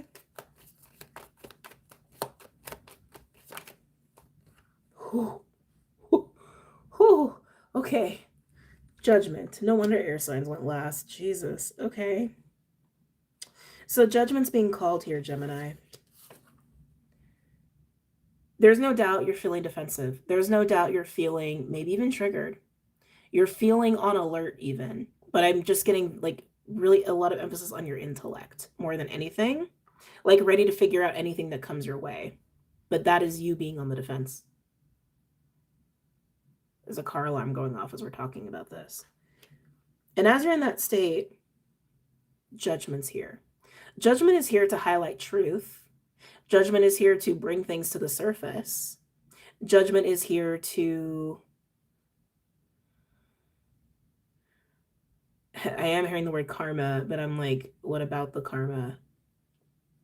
Bring your attention to some karmic things for some of you, not all of you. You'll know if that applies to you. It'll be confirmation. Tell me more about why judgment is here. I just had a really intense energy go through my heart space, almost like a nervousness, or like, you know, when you're about to like go into an uncomfortable situation or even like have an argument with somebody, it's like that little hint of adrenaline, like needing to take a little breath. That's what I just felt. Tell me about Five of Swords, Queen of Swords. So with judgment, we have the Two of Wands. Needing to make a decision. Needing to actually make a decision about a path. Tell me about the Two of Wands. Is this what's got you so defensive? Tell me about the Two of Wands. The Devil. You're the first sign to get the Devil today. So Gemini, whatever's got you feeling so defensive, I want to say even like having your feathers ruffled a little bit. There's almost this pressure cosmically with judgment being here, okay? This pressure of a change. This pressure of a change of direction. And the Devil is telling me that you really don't like it. It's actually how it's coming through. You really don't like it.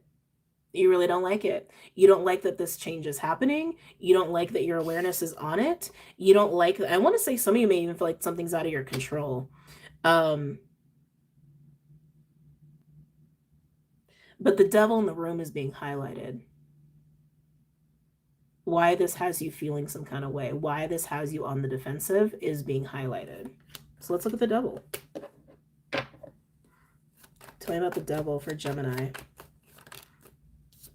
Yeah, this is out of your hands. Wheel of Fortune. I think this is actually better than you're thinking it is. But I want to say your sense of control is being threatened. Tell me about the Devil with the Wheel of Fortune.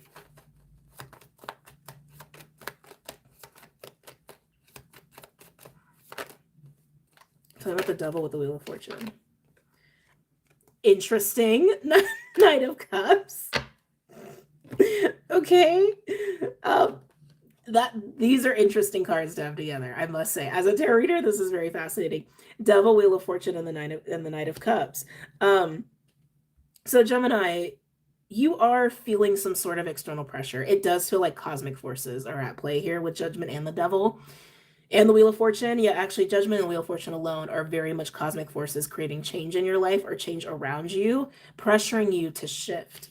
Pressuring you to shift directions even for some of you with the Two of Wands. We're going to get another card on that to make sure, but you don't like it. You don't like it. It's making you uncomfortable. But I do want to say the way that the cosmic forces are pressuring you is actually for your highest good. And I just don't think you see that yet. I think you will at some point, but I think it might take a while. And even with the Devil and the Wheel of Fortune and the Knight of Cups, it's telling me that there's actually some freedom in this for you. If you surrender. I know. Tell me about the Two of Wands. Let's look at the pivot Judgment is highlighting here. Yeah, you don't like it. You don't want to look at it. Talking about Two of Swords and Page of Swords. You know. You just don't like that you know. Tell me about Judgment. Hey. We're not doing that. No. Tell me about Judgment here for Gemini. Hey. No. Sorry. Clyde, come here. You know better. I almost got through a whole video without him doing that. On Judgment, Ace of Pentacles and the Ace of Swords, some new beginning. Something new, something different. You're being asked to go in a different direction here, Gemini, and I see you resisting it. I see you feeling defensive. I see you feeling some kind of way. It doesn't feel good to you, even though it is good for you. And I think part of it is it feels a little it almost feels like out of your hands a little bit. Like you feel a little bit like this is not totally of my own volition. And I want to say some of you are having a hard time seeing where it's going to take you, which also you don't really like. What about the Ace of Swords and the Ace of Pentacles for Gemini? Yeah, you know. Tell me about the Ace of Swords and the Ace of Pentacles for Gemini. Interesting. King of Swords and the Nine of Cups. This is like a wish fulfillment for you. You're just really struggling to see that.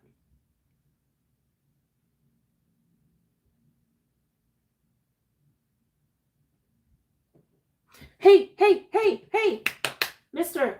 Clyde. Hey, Clyde, stop it. I see you. He thought because he was behind the table, I couldn't see him. Come here. Get your butt over here. Hi. Look, I'm almost done. Please don't scratch the carpet. Please.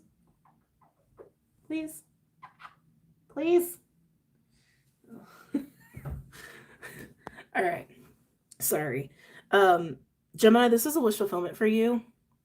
It is. It absolutely is. I mean, Judgment, Wheel of Fortune, Ace of Pentacles, Ace of Swords, King of Swords, Nine of Cups. Hey. Sorry. You just don't want to see it. I'm not going to say you don't want to see it. You're having a hard time seeing it. Two of Swords, this is like a hard time seeing the truth, but you're trying to see the truth. But deep down, you know the truth. I want to say intuitively, you even just know the truth. And again, this is ending in the Wheel of Fortune, Knight of Cups, like some sort of liberation from you, from the devil. So Gemini, I know it's uncomfortable. I know it is. But just focus on seeing the truth of this, seeing like the big reality of this. And I think you're going to have an easier time embracing it. Okay? All right. Like Creator wants you to be happy. And that's what I'm seeing here, that like Creator's just trying to get you to happiness. All right. Libra. Buddy. I got 2 more signs. Okay. Hey. Ooh, he is determined. All right, Libra. Whoa. Hey, Libra. Wow. We have the Star and Death. Two of your cards are just like hardcore majors here, Libra. Aquarius and Scorpio. So fixed energy coming through here. Excuse me. Normally with a Star and the Death card, I would definitely read this as like a major healing or enlightenment for you, even like a renewal or rebirth, like coming out of the dark and into the light kind of vibes. But the way they're positioned, I feel like you're going into death away from the Star is almost what it feels like. Oh, thank you. Thank you, Spirit. No, the Star is transforming. The Star itself is transforming for you. The Star can be a vision, a personal vision of yours, a personal wish fulfillment. The Star can also be a very strong like North Node energy, or even like a strong just soul energy, like a hope and wishes, right? That is metamorphosizing for you. I almost want to say like what you identify as like a personal vision of yours or a personal wish fulfillment is metamorphosizing for you. And I keep wanting to use that word specifically, which is interesting. Tell me about star and death for Libra.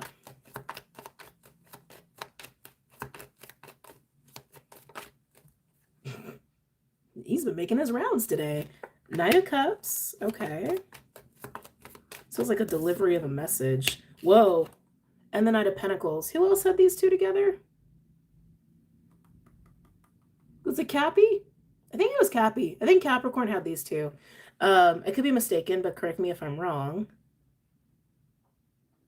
So I almost want to say a personal hope or personal wish or personal vision of yours, it is transforming, but the way it's transforming,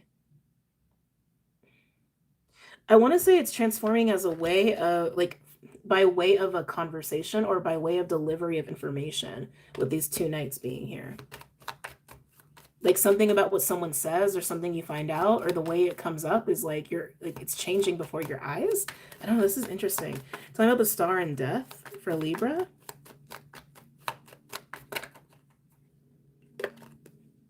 Six of Wands. Okay. A lot of movement this way. Like it's a very direct movement. Look at the cards. They're all moving in the same direction.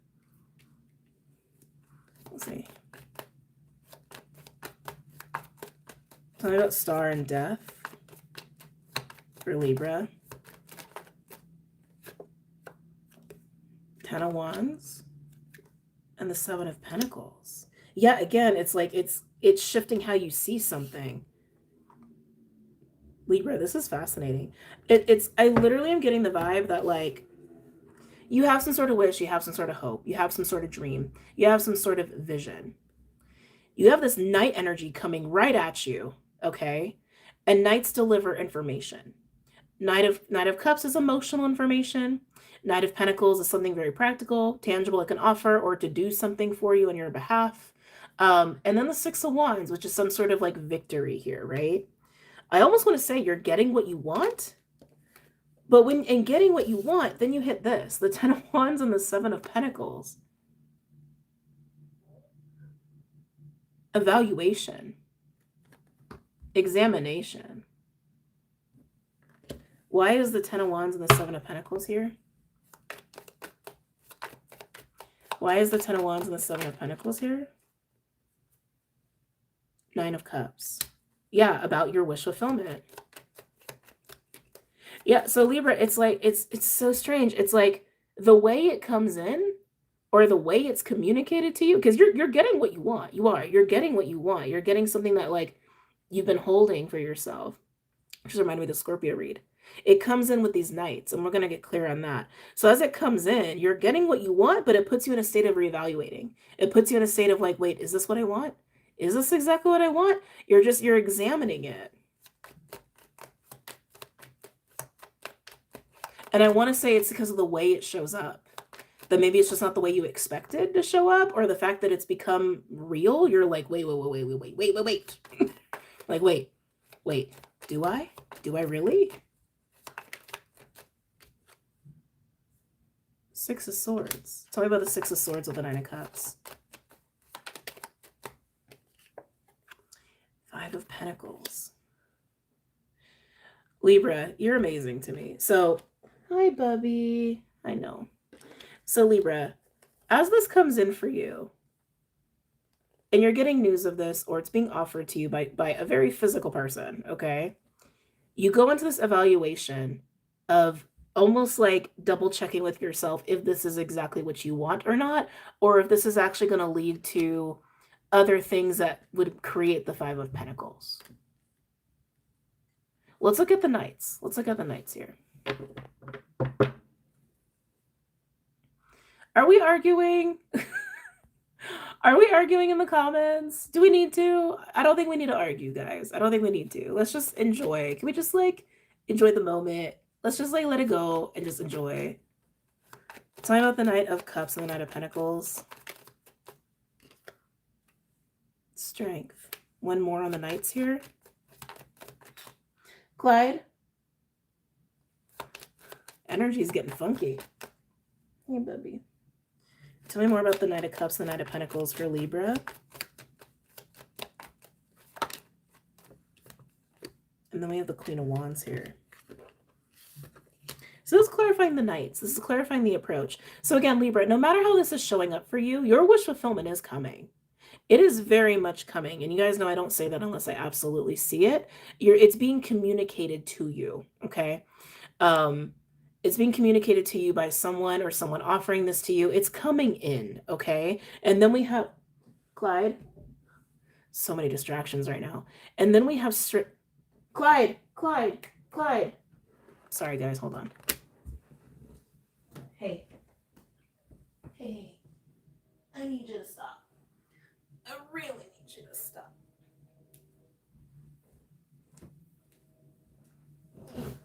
Please, I need you to stop.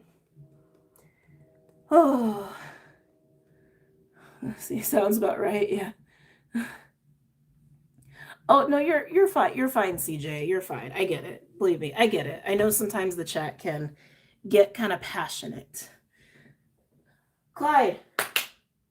Oh, I'm determined to make it to the end today. I know it can just get passionate at times. It's okay. Getting back to the Knights though. Okay. So this is coming in. And as I clarified that, we have strength in the Queen of Wands, which I feel like is your energy. It's like you're kind of holding back. You are. You're kind of holding back. And again, it's just putting in a state of reevaluating things. It's like getting what you want almost brings some sort of perspective, and just questioning of like what matters to you. And even though you're getting what you want, is it really what you want? And is it actually what you thought it was going to be like with the way it shows up? And it's just putting in a state of just reevaluating here if you're going to take it or not. Okay. All right, let's get to Aquarius. He's hiding under the table. Okay. All right, Aquarius.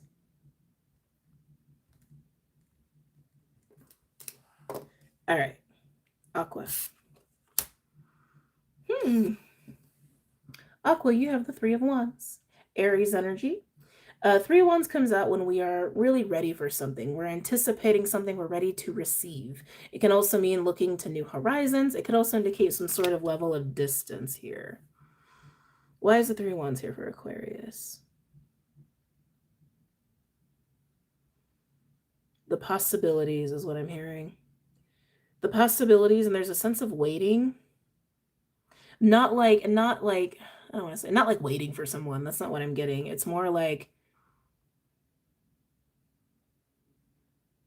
not like intentionally holding back, intentionally hesitating for your highest good.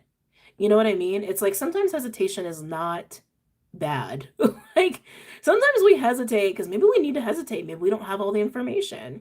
Maybe there's something we haven't considered. Maybe somewhere inside of ourselves we know something's about to happen and that would change our decision down the line. You know what I mean? I'm almost getting like a divine hesitation that you're in right now. Tell me about the Three of Wands for Aquarius. Almost like something's telling you to pause.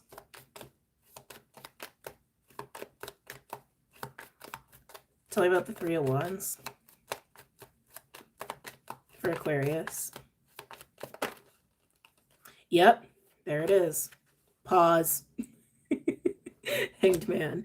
Yeah, but again, this feels right. This feels like a positive hesitation. Tell me about the Three of Wands and the Hanged Man here for Aquarius. Oh, shit.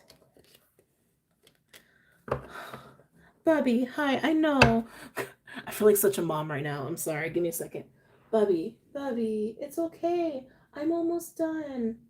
I am almost done, and then you can have my full attention, okay? Okay? Sorry, the cards came out. I got some downloads, and then he nudged me, and I was like, oh my God, I'm like multitasking right now. So you're in this like divine hesitation here, Aquarius. Okay. And then we have this Ace of Swords in the Tower with the Ten of Cups and the Ten of Swords. There's a lot going on here. Okay, there's a lot going on here. That Ace of Swords and the Tower, That's screaming a major epiphany, a major breakthrough, a major understanding that's like hitting you like a ton of bricks, and it's circulating around 10 of cups and the 10 of swords. That some sort of either way of, yeah, because it's an understanding around the 10 of cups. So the 10 of cups can be a family situation, it can be your tribe, it can even be your vision of what happy family, happy life even looks like, right? Is coming to an end with this epiphany. So some of you, that looks like looking at your family situation or looking at people that you consider to be part of your 10 of cups experience and seeing it very differently, seeing them very differently, because whatever this epiphany is, it's making you realize what the 10 of cups actually should look like for you. Okay. It's a shift in your perspective of the 10 of cups. Just look at it that way. Okay.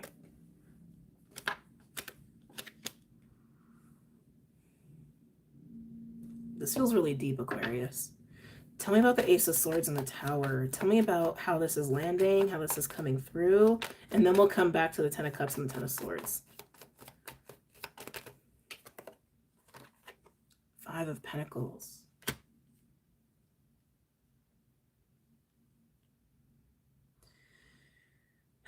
One more on the Tower and the Ace of Swords with the 5 of Pentacles.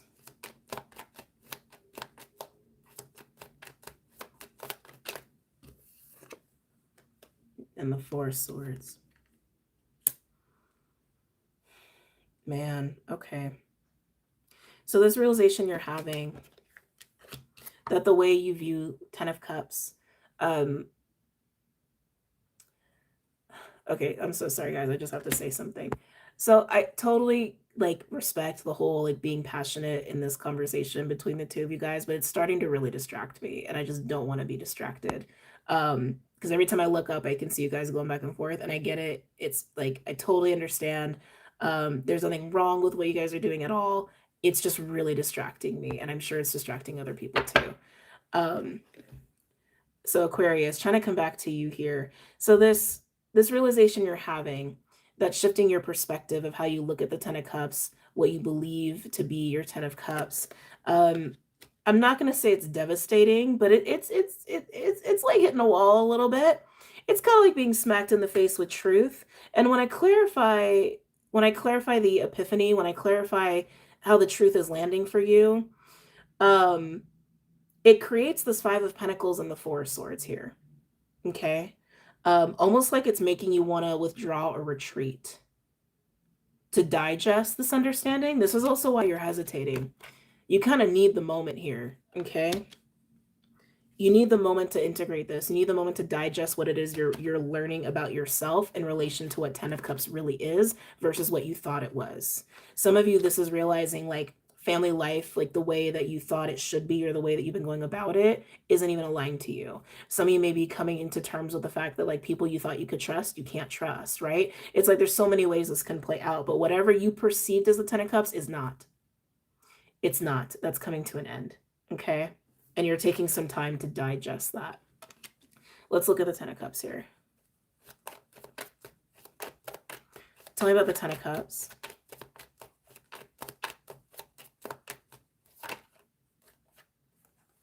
Ace of Pentacles. Tell me about the Ace of Pentacles and the 10 of Cups here. Is this Aquarius? Yeah, this is Aquarius. Tell me about the Ace. Yeah, and then the 10 of Wands. Damn, Aquarius. You guys might have had the toughest reading so far. What, clarifying the 10 of Cups, which again is changing for you, your view of that is changing. We have the Ace of Pentacles and the 10 of Wands. There's some like major stress actually about your current 10 of Cups. Okay. Or your perception, your current perception of the 10 of Cups. And dare I even say with the Ace of Pentacles, like, so God, this is interesting. Some of you may be at a little bit of a, sorry guys, I'm trying really hard to focus here. With the 10 of Cups and Ace of Pentacles, some of you guys may be at a threshold moment with the 10 of Cups. like something about your Ten of Cups itself is being added to, or you're about to move through a certain milestone with your Ten of Cups experience. Like that could be like a partnership, that could be an addition of a child, that could be a house upgrade, right? That could be even just like getting new friends or what have you. But there's something that's like almost about to be leveled up, but the level up is stressing you out. It's stressing you out. It's actually, it's not making you feel the Ten of Cups. It's making you feel this instead. It's making you feel this instead.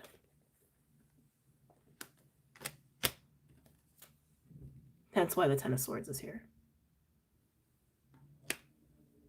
So you just need some time, Aquarius. You just need some time to digest how this is really making you feel and why it's making you feel this way. But it does feel heavy. I'm not going to lie. It does. It feels really heavy. I almost wanted to look at like, well, what else are you considering? I don't even think there's room for that right now. Hey, thank you. Because if you're single, if you're a single person, this could literally just be like your lifestyle. Like this could just be like, this is kind of major actually. This could be the life you've been working on building for yourself that you thought was going to make you happy, only to realize like as it's actually growing, you're like, shit, this is actually just making me unhappy and stressed out, and I don't think this is for me. Right? That's a hard truth to kind of sit with, even if it's just about that. But some of you, this is tied to other people. Some of you, this is tied to like biological family, chosen family, children, friends, coworkers, right? Housing. Like some of you, it's tied to some really big things. And I am getting with the Ace of Pentacles, like as it's about to grow in some way, shape, or form, you're realizing it's not for you. As we hear the sirens. Oh, it's CJ, it's okay. I like I said, I totally get it. I totally understand. You know, again, that's you know, chats are for chatting, you know, I get it. Like you're totally fine, but I appreciate the apology. I just don't want to be super distracted is all, you know. So you're gonna need some time, Aquarius. You're gonna need some time. And you should take the time. Because the other thing too, with this Three of Wands energy, when this first came out, I was like, you're definitely waiting. It's like you're definitely holding up yourself in some way, but I was like, it felt really appropriate. No wonder, right? But this does imply that you are having your eyes on something in the future. Like you are looking forward, even though you're sitting in the present with all of this right now. So that does tell me that like, even though you don't really have the bandwidth to really look ahead, you're trying to. But just give yourself the time you need. Because some of you guys is like a major life change. I keep wanting to pull another card for you, but I'm like, I don't think it's going to give us anything else. I see you, buddy. I see you. And plus, I have a fur baby that's like been pulling on my attention for the last like 20-30 minutes. I know. I keep wanting to pull one more though. Hold on one second.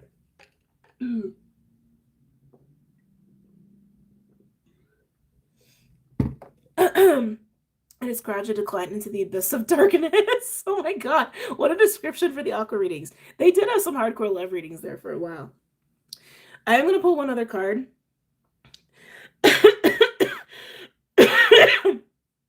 As I use one hand to pet my cat. Buddy, I need my hand, okay? Okay? Just be patient. Be patient. Please be patient. Can I get one other card for Aquarius here? Around the Three of Wands. Some of you just also in digesting this truth about yourself, you may also just be contemplating like, even knowing that truth, is it worth it to still shift? And I mean, truth is truth, you know, like I think it is, but it's not an easy shift. Tell me what else is going on around the Three of Wands here for Aquarius. I'm so curious what you're looking at. Oh, well, movement. Eight of Wands. Movement, travel, communication. Tell me about the Eight of Wands here. shit, Aquarius. Yeah, Two of Pentacles, Ace of Cups. Do you follow your heart with what you really want, which is not what you thought you wanted? Oh, oh, jeez. Three of Swords, Judgment, King of Swords, your court card with the Emperor and the Nine of Swords. Aqua, I feel for you. I feel for you in this. You like, deep down, you already know what you want to do, and you want to leave behind what you have been working towards or building up, or what you thought was your 10 of Cups. I do see you wanting that, but you're taking time with it, as you should. Okay, as you absolutely should. But I do see you wanting to move on and move forward here, as you contemplate your soul and your heart, and again, what you really do truly want. And then here we see you grappling with anxiety and pain, but being in your knowing about it, right, with the King of Swords, and being in your power and authority about it, and also being aligned with what spirit is even nudging at you about it. Damn. I don't love delivering these reads, but it is what I see here. And so if you're not resonating with this could be someone you know. Aquarius, this could be someone you know if this is not your energy. But it's hitting someone really hard. But the 10 of Cups they thought they wanted is so not it.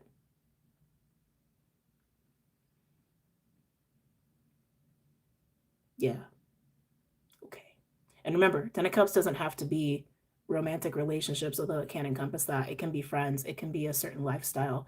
It could be a certain like home environment. It's like 10 of Cups is like how we live our life in a fulfilled way within our homes and with the people in it.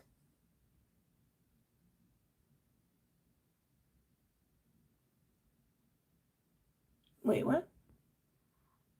Wait, what's going on? Did I miss something? Just let you want to know that after we took that break chatting about Adelina, I Googled and searched, and apparently she passed away? What? Oh my God. What? She passed away? Well, I mean, this is kind of the perfect time to drop that bomb, I guess. How? How did she pass? Oh my God, that's so crazy.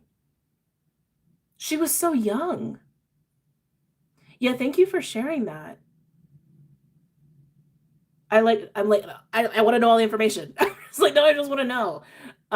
Wait, where on Instagram did you find that? Hold on. I think you said you Googled it. Hold on, I think my computer is on. Well, Aquarius, that's your reading. So we don't really need to dive further. I mean, you know, not to say this is more important, because it's you know what I'm saying. I don't need to say nothing.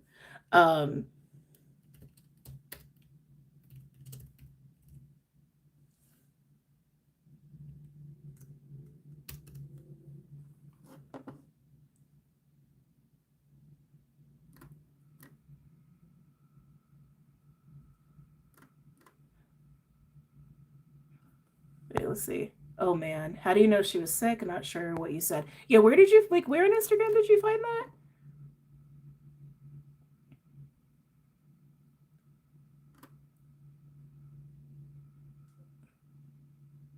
Let's see. I feel like I got that vibe. I got death, spidey senses. Our readings end with the tragic death of someone you knew. I'm like, I just want to know what happened. I forgot what she said, but she said she was definitely sick towards the end. At Leaf Heart Casual. Okay, hold on a second. Oh, that makes me so sad. That actually makes me really sad. Why can't I find it?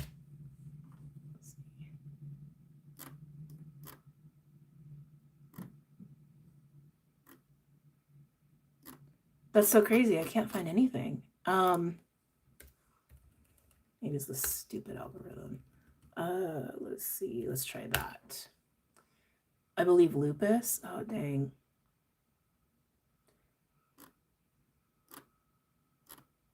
Why can't I find this? Was by a page with art in the title. Can't remember, but it comes up on Google. I literally can't find it. Let's see.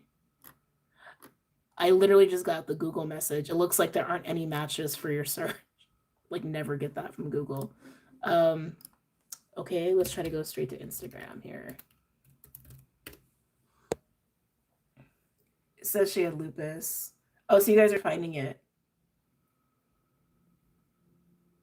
If you could post that, like, in the no, not in the chat, because in the comments will be better. It says it hasn't been confirmed officially. Okay. Hold on. November 7th. Okay, let's try that. I feel like the algorithm is fucking with me. Like, how could I not find it by now? That is IG link. I just saw someone else said cancer on YouTube. Hold on a second.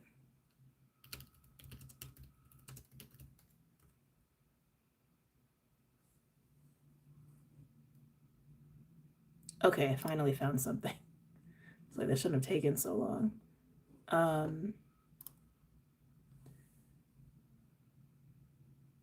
Pass away piece. Wait.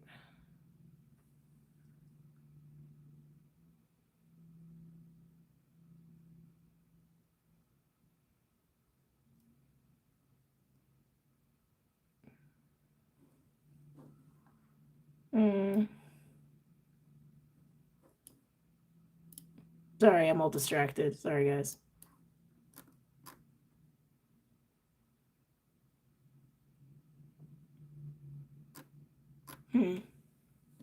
Her other name was Rebecca Wells. Yeah, you're right. You're right. Let's see here.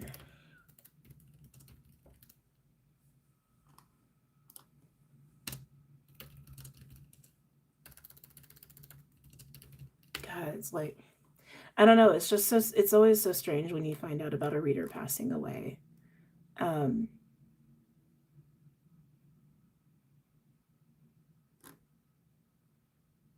Sorry, I probably shouldn't be doing this on a live.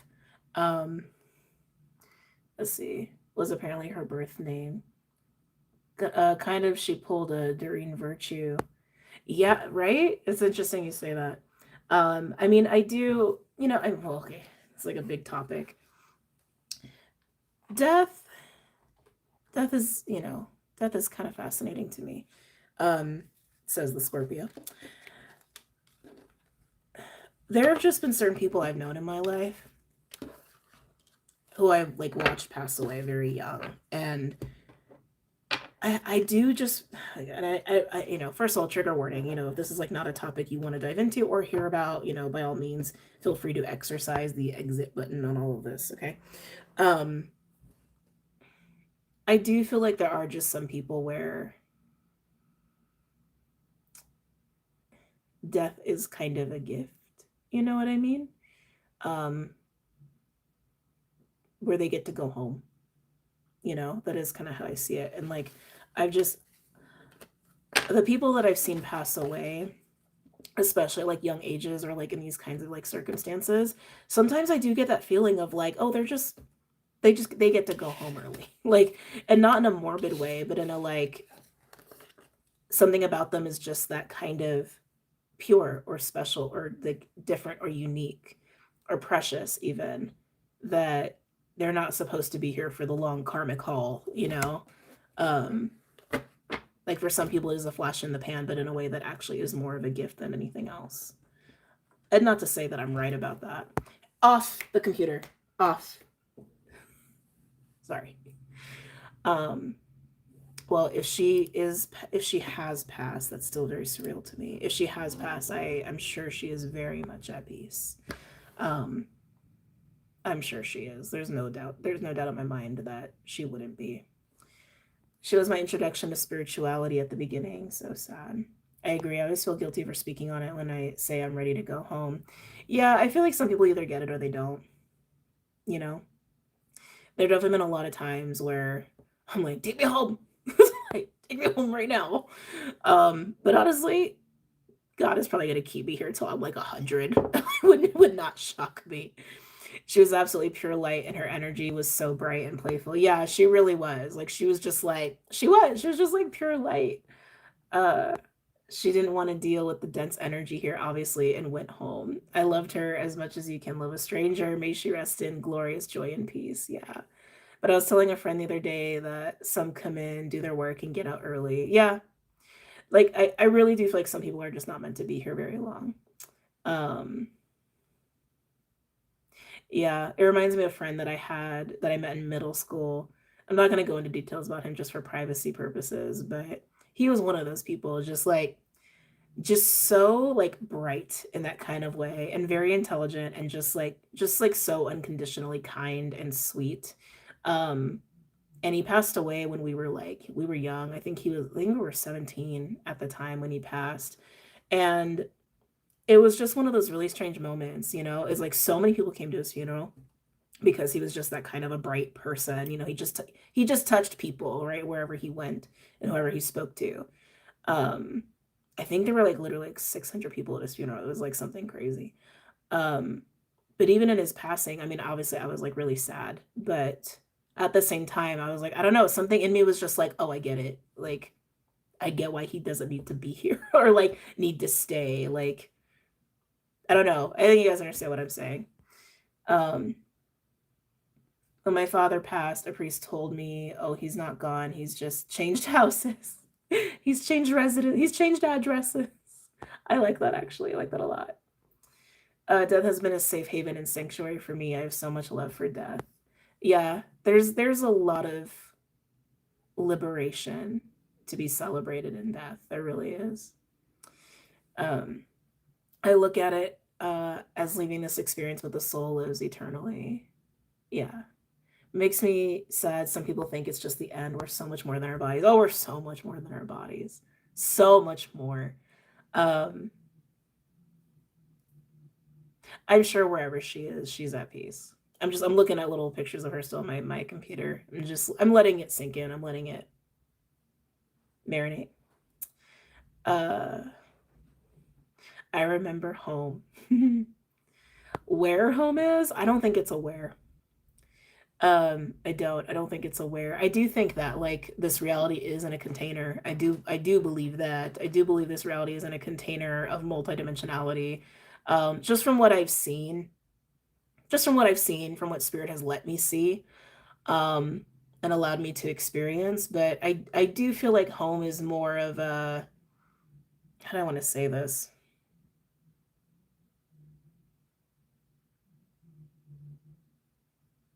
How do I want to say that? I don't even know if we have words to really articulate it. Honestly, I don't think it's like a place, like, right? Because even like places to me have some. Mm.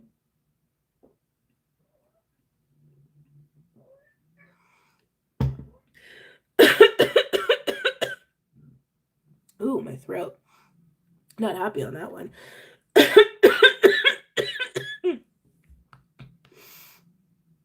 Oh, excuse me. Like, I feel like sometimes when we say place, there's like such a physicality association with it that I don't think applies to it. Um, just like with multidimensionality, right? It's like, it, buddy, I think home exists in a certain frequency that we can actually visit very much here when we're still in our physical vessels, right? We connect to that to our hearts, right? Home is here. Like, home is also very much here. That's why the heart is like such an amazing little portal. But I think home is a frequency. I think home is a frequency that exists through multidimensionality. And it's like, as far as like when we go home and we transition, we sit in that frequency, right? And then people who have transitioned, or beings, I want to say, who have transitioned, we're all residing in that frequency wherever we want to reside within that frequency. Does that make any sense? I feel like it's hard to articulate and put into words, because like I can see almost like the tapestry of it, but I don't have the words to describe it well. Um, you know? Um, but it's a frequency. But that's also why like doing this kind of work here, right? Coming home to the self, It's the same frequency. It's the same frequency, but we're still tied to this physical vessel until we're done with this physical vessel.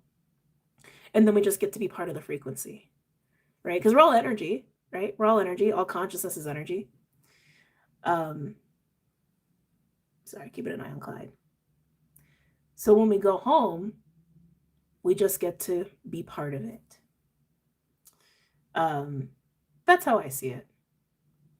And I think that there are things that people have seen too, in their dreams, visions, their NDEs, downloads, what spirit has shown them.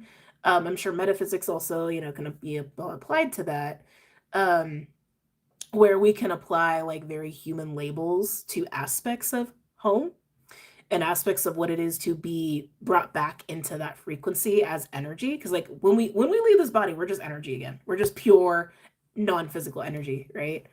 And I think there are ways to like humanize that and label that to understand it better. But we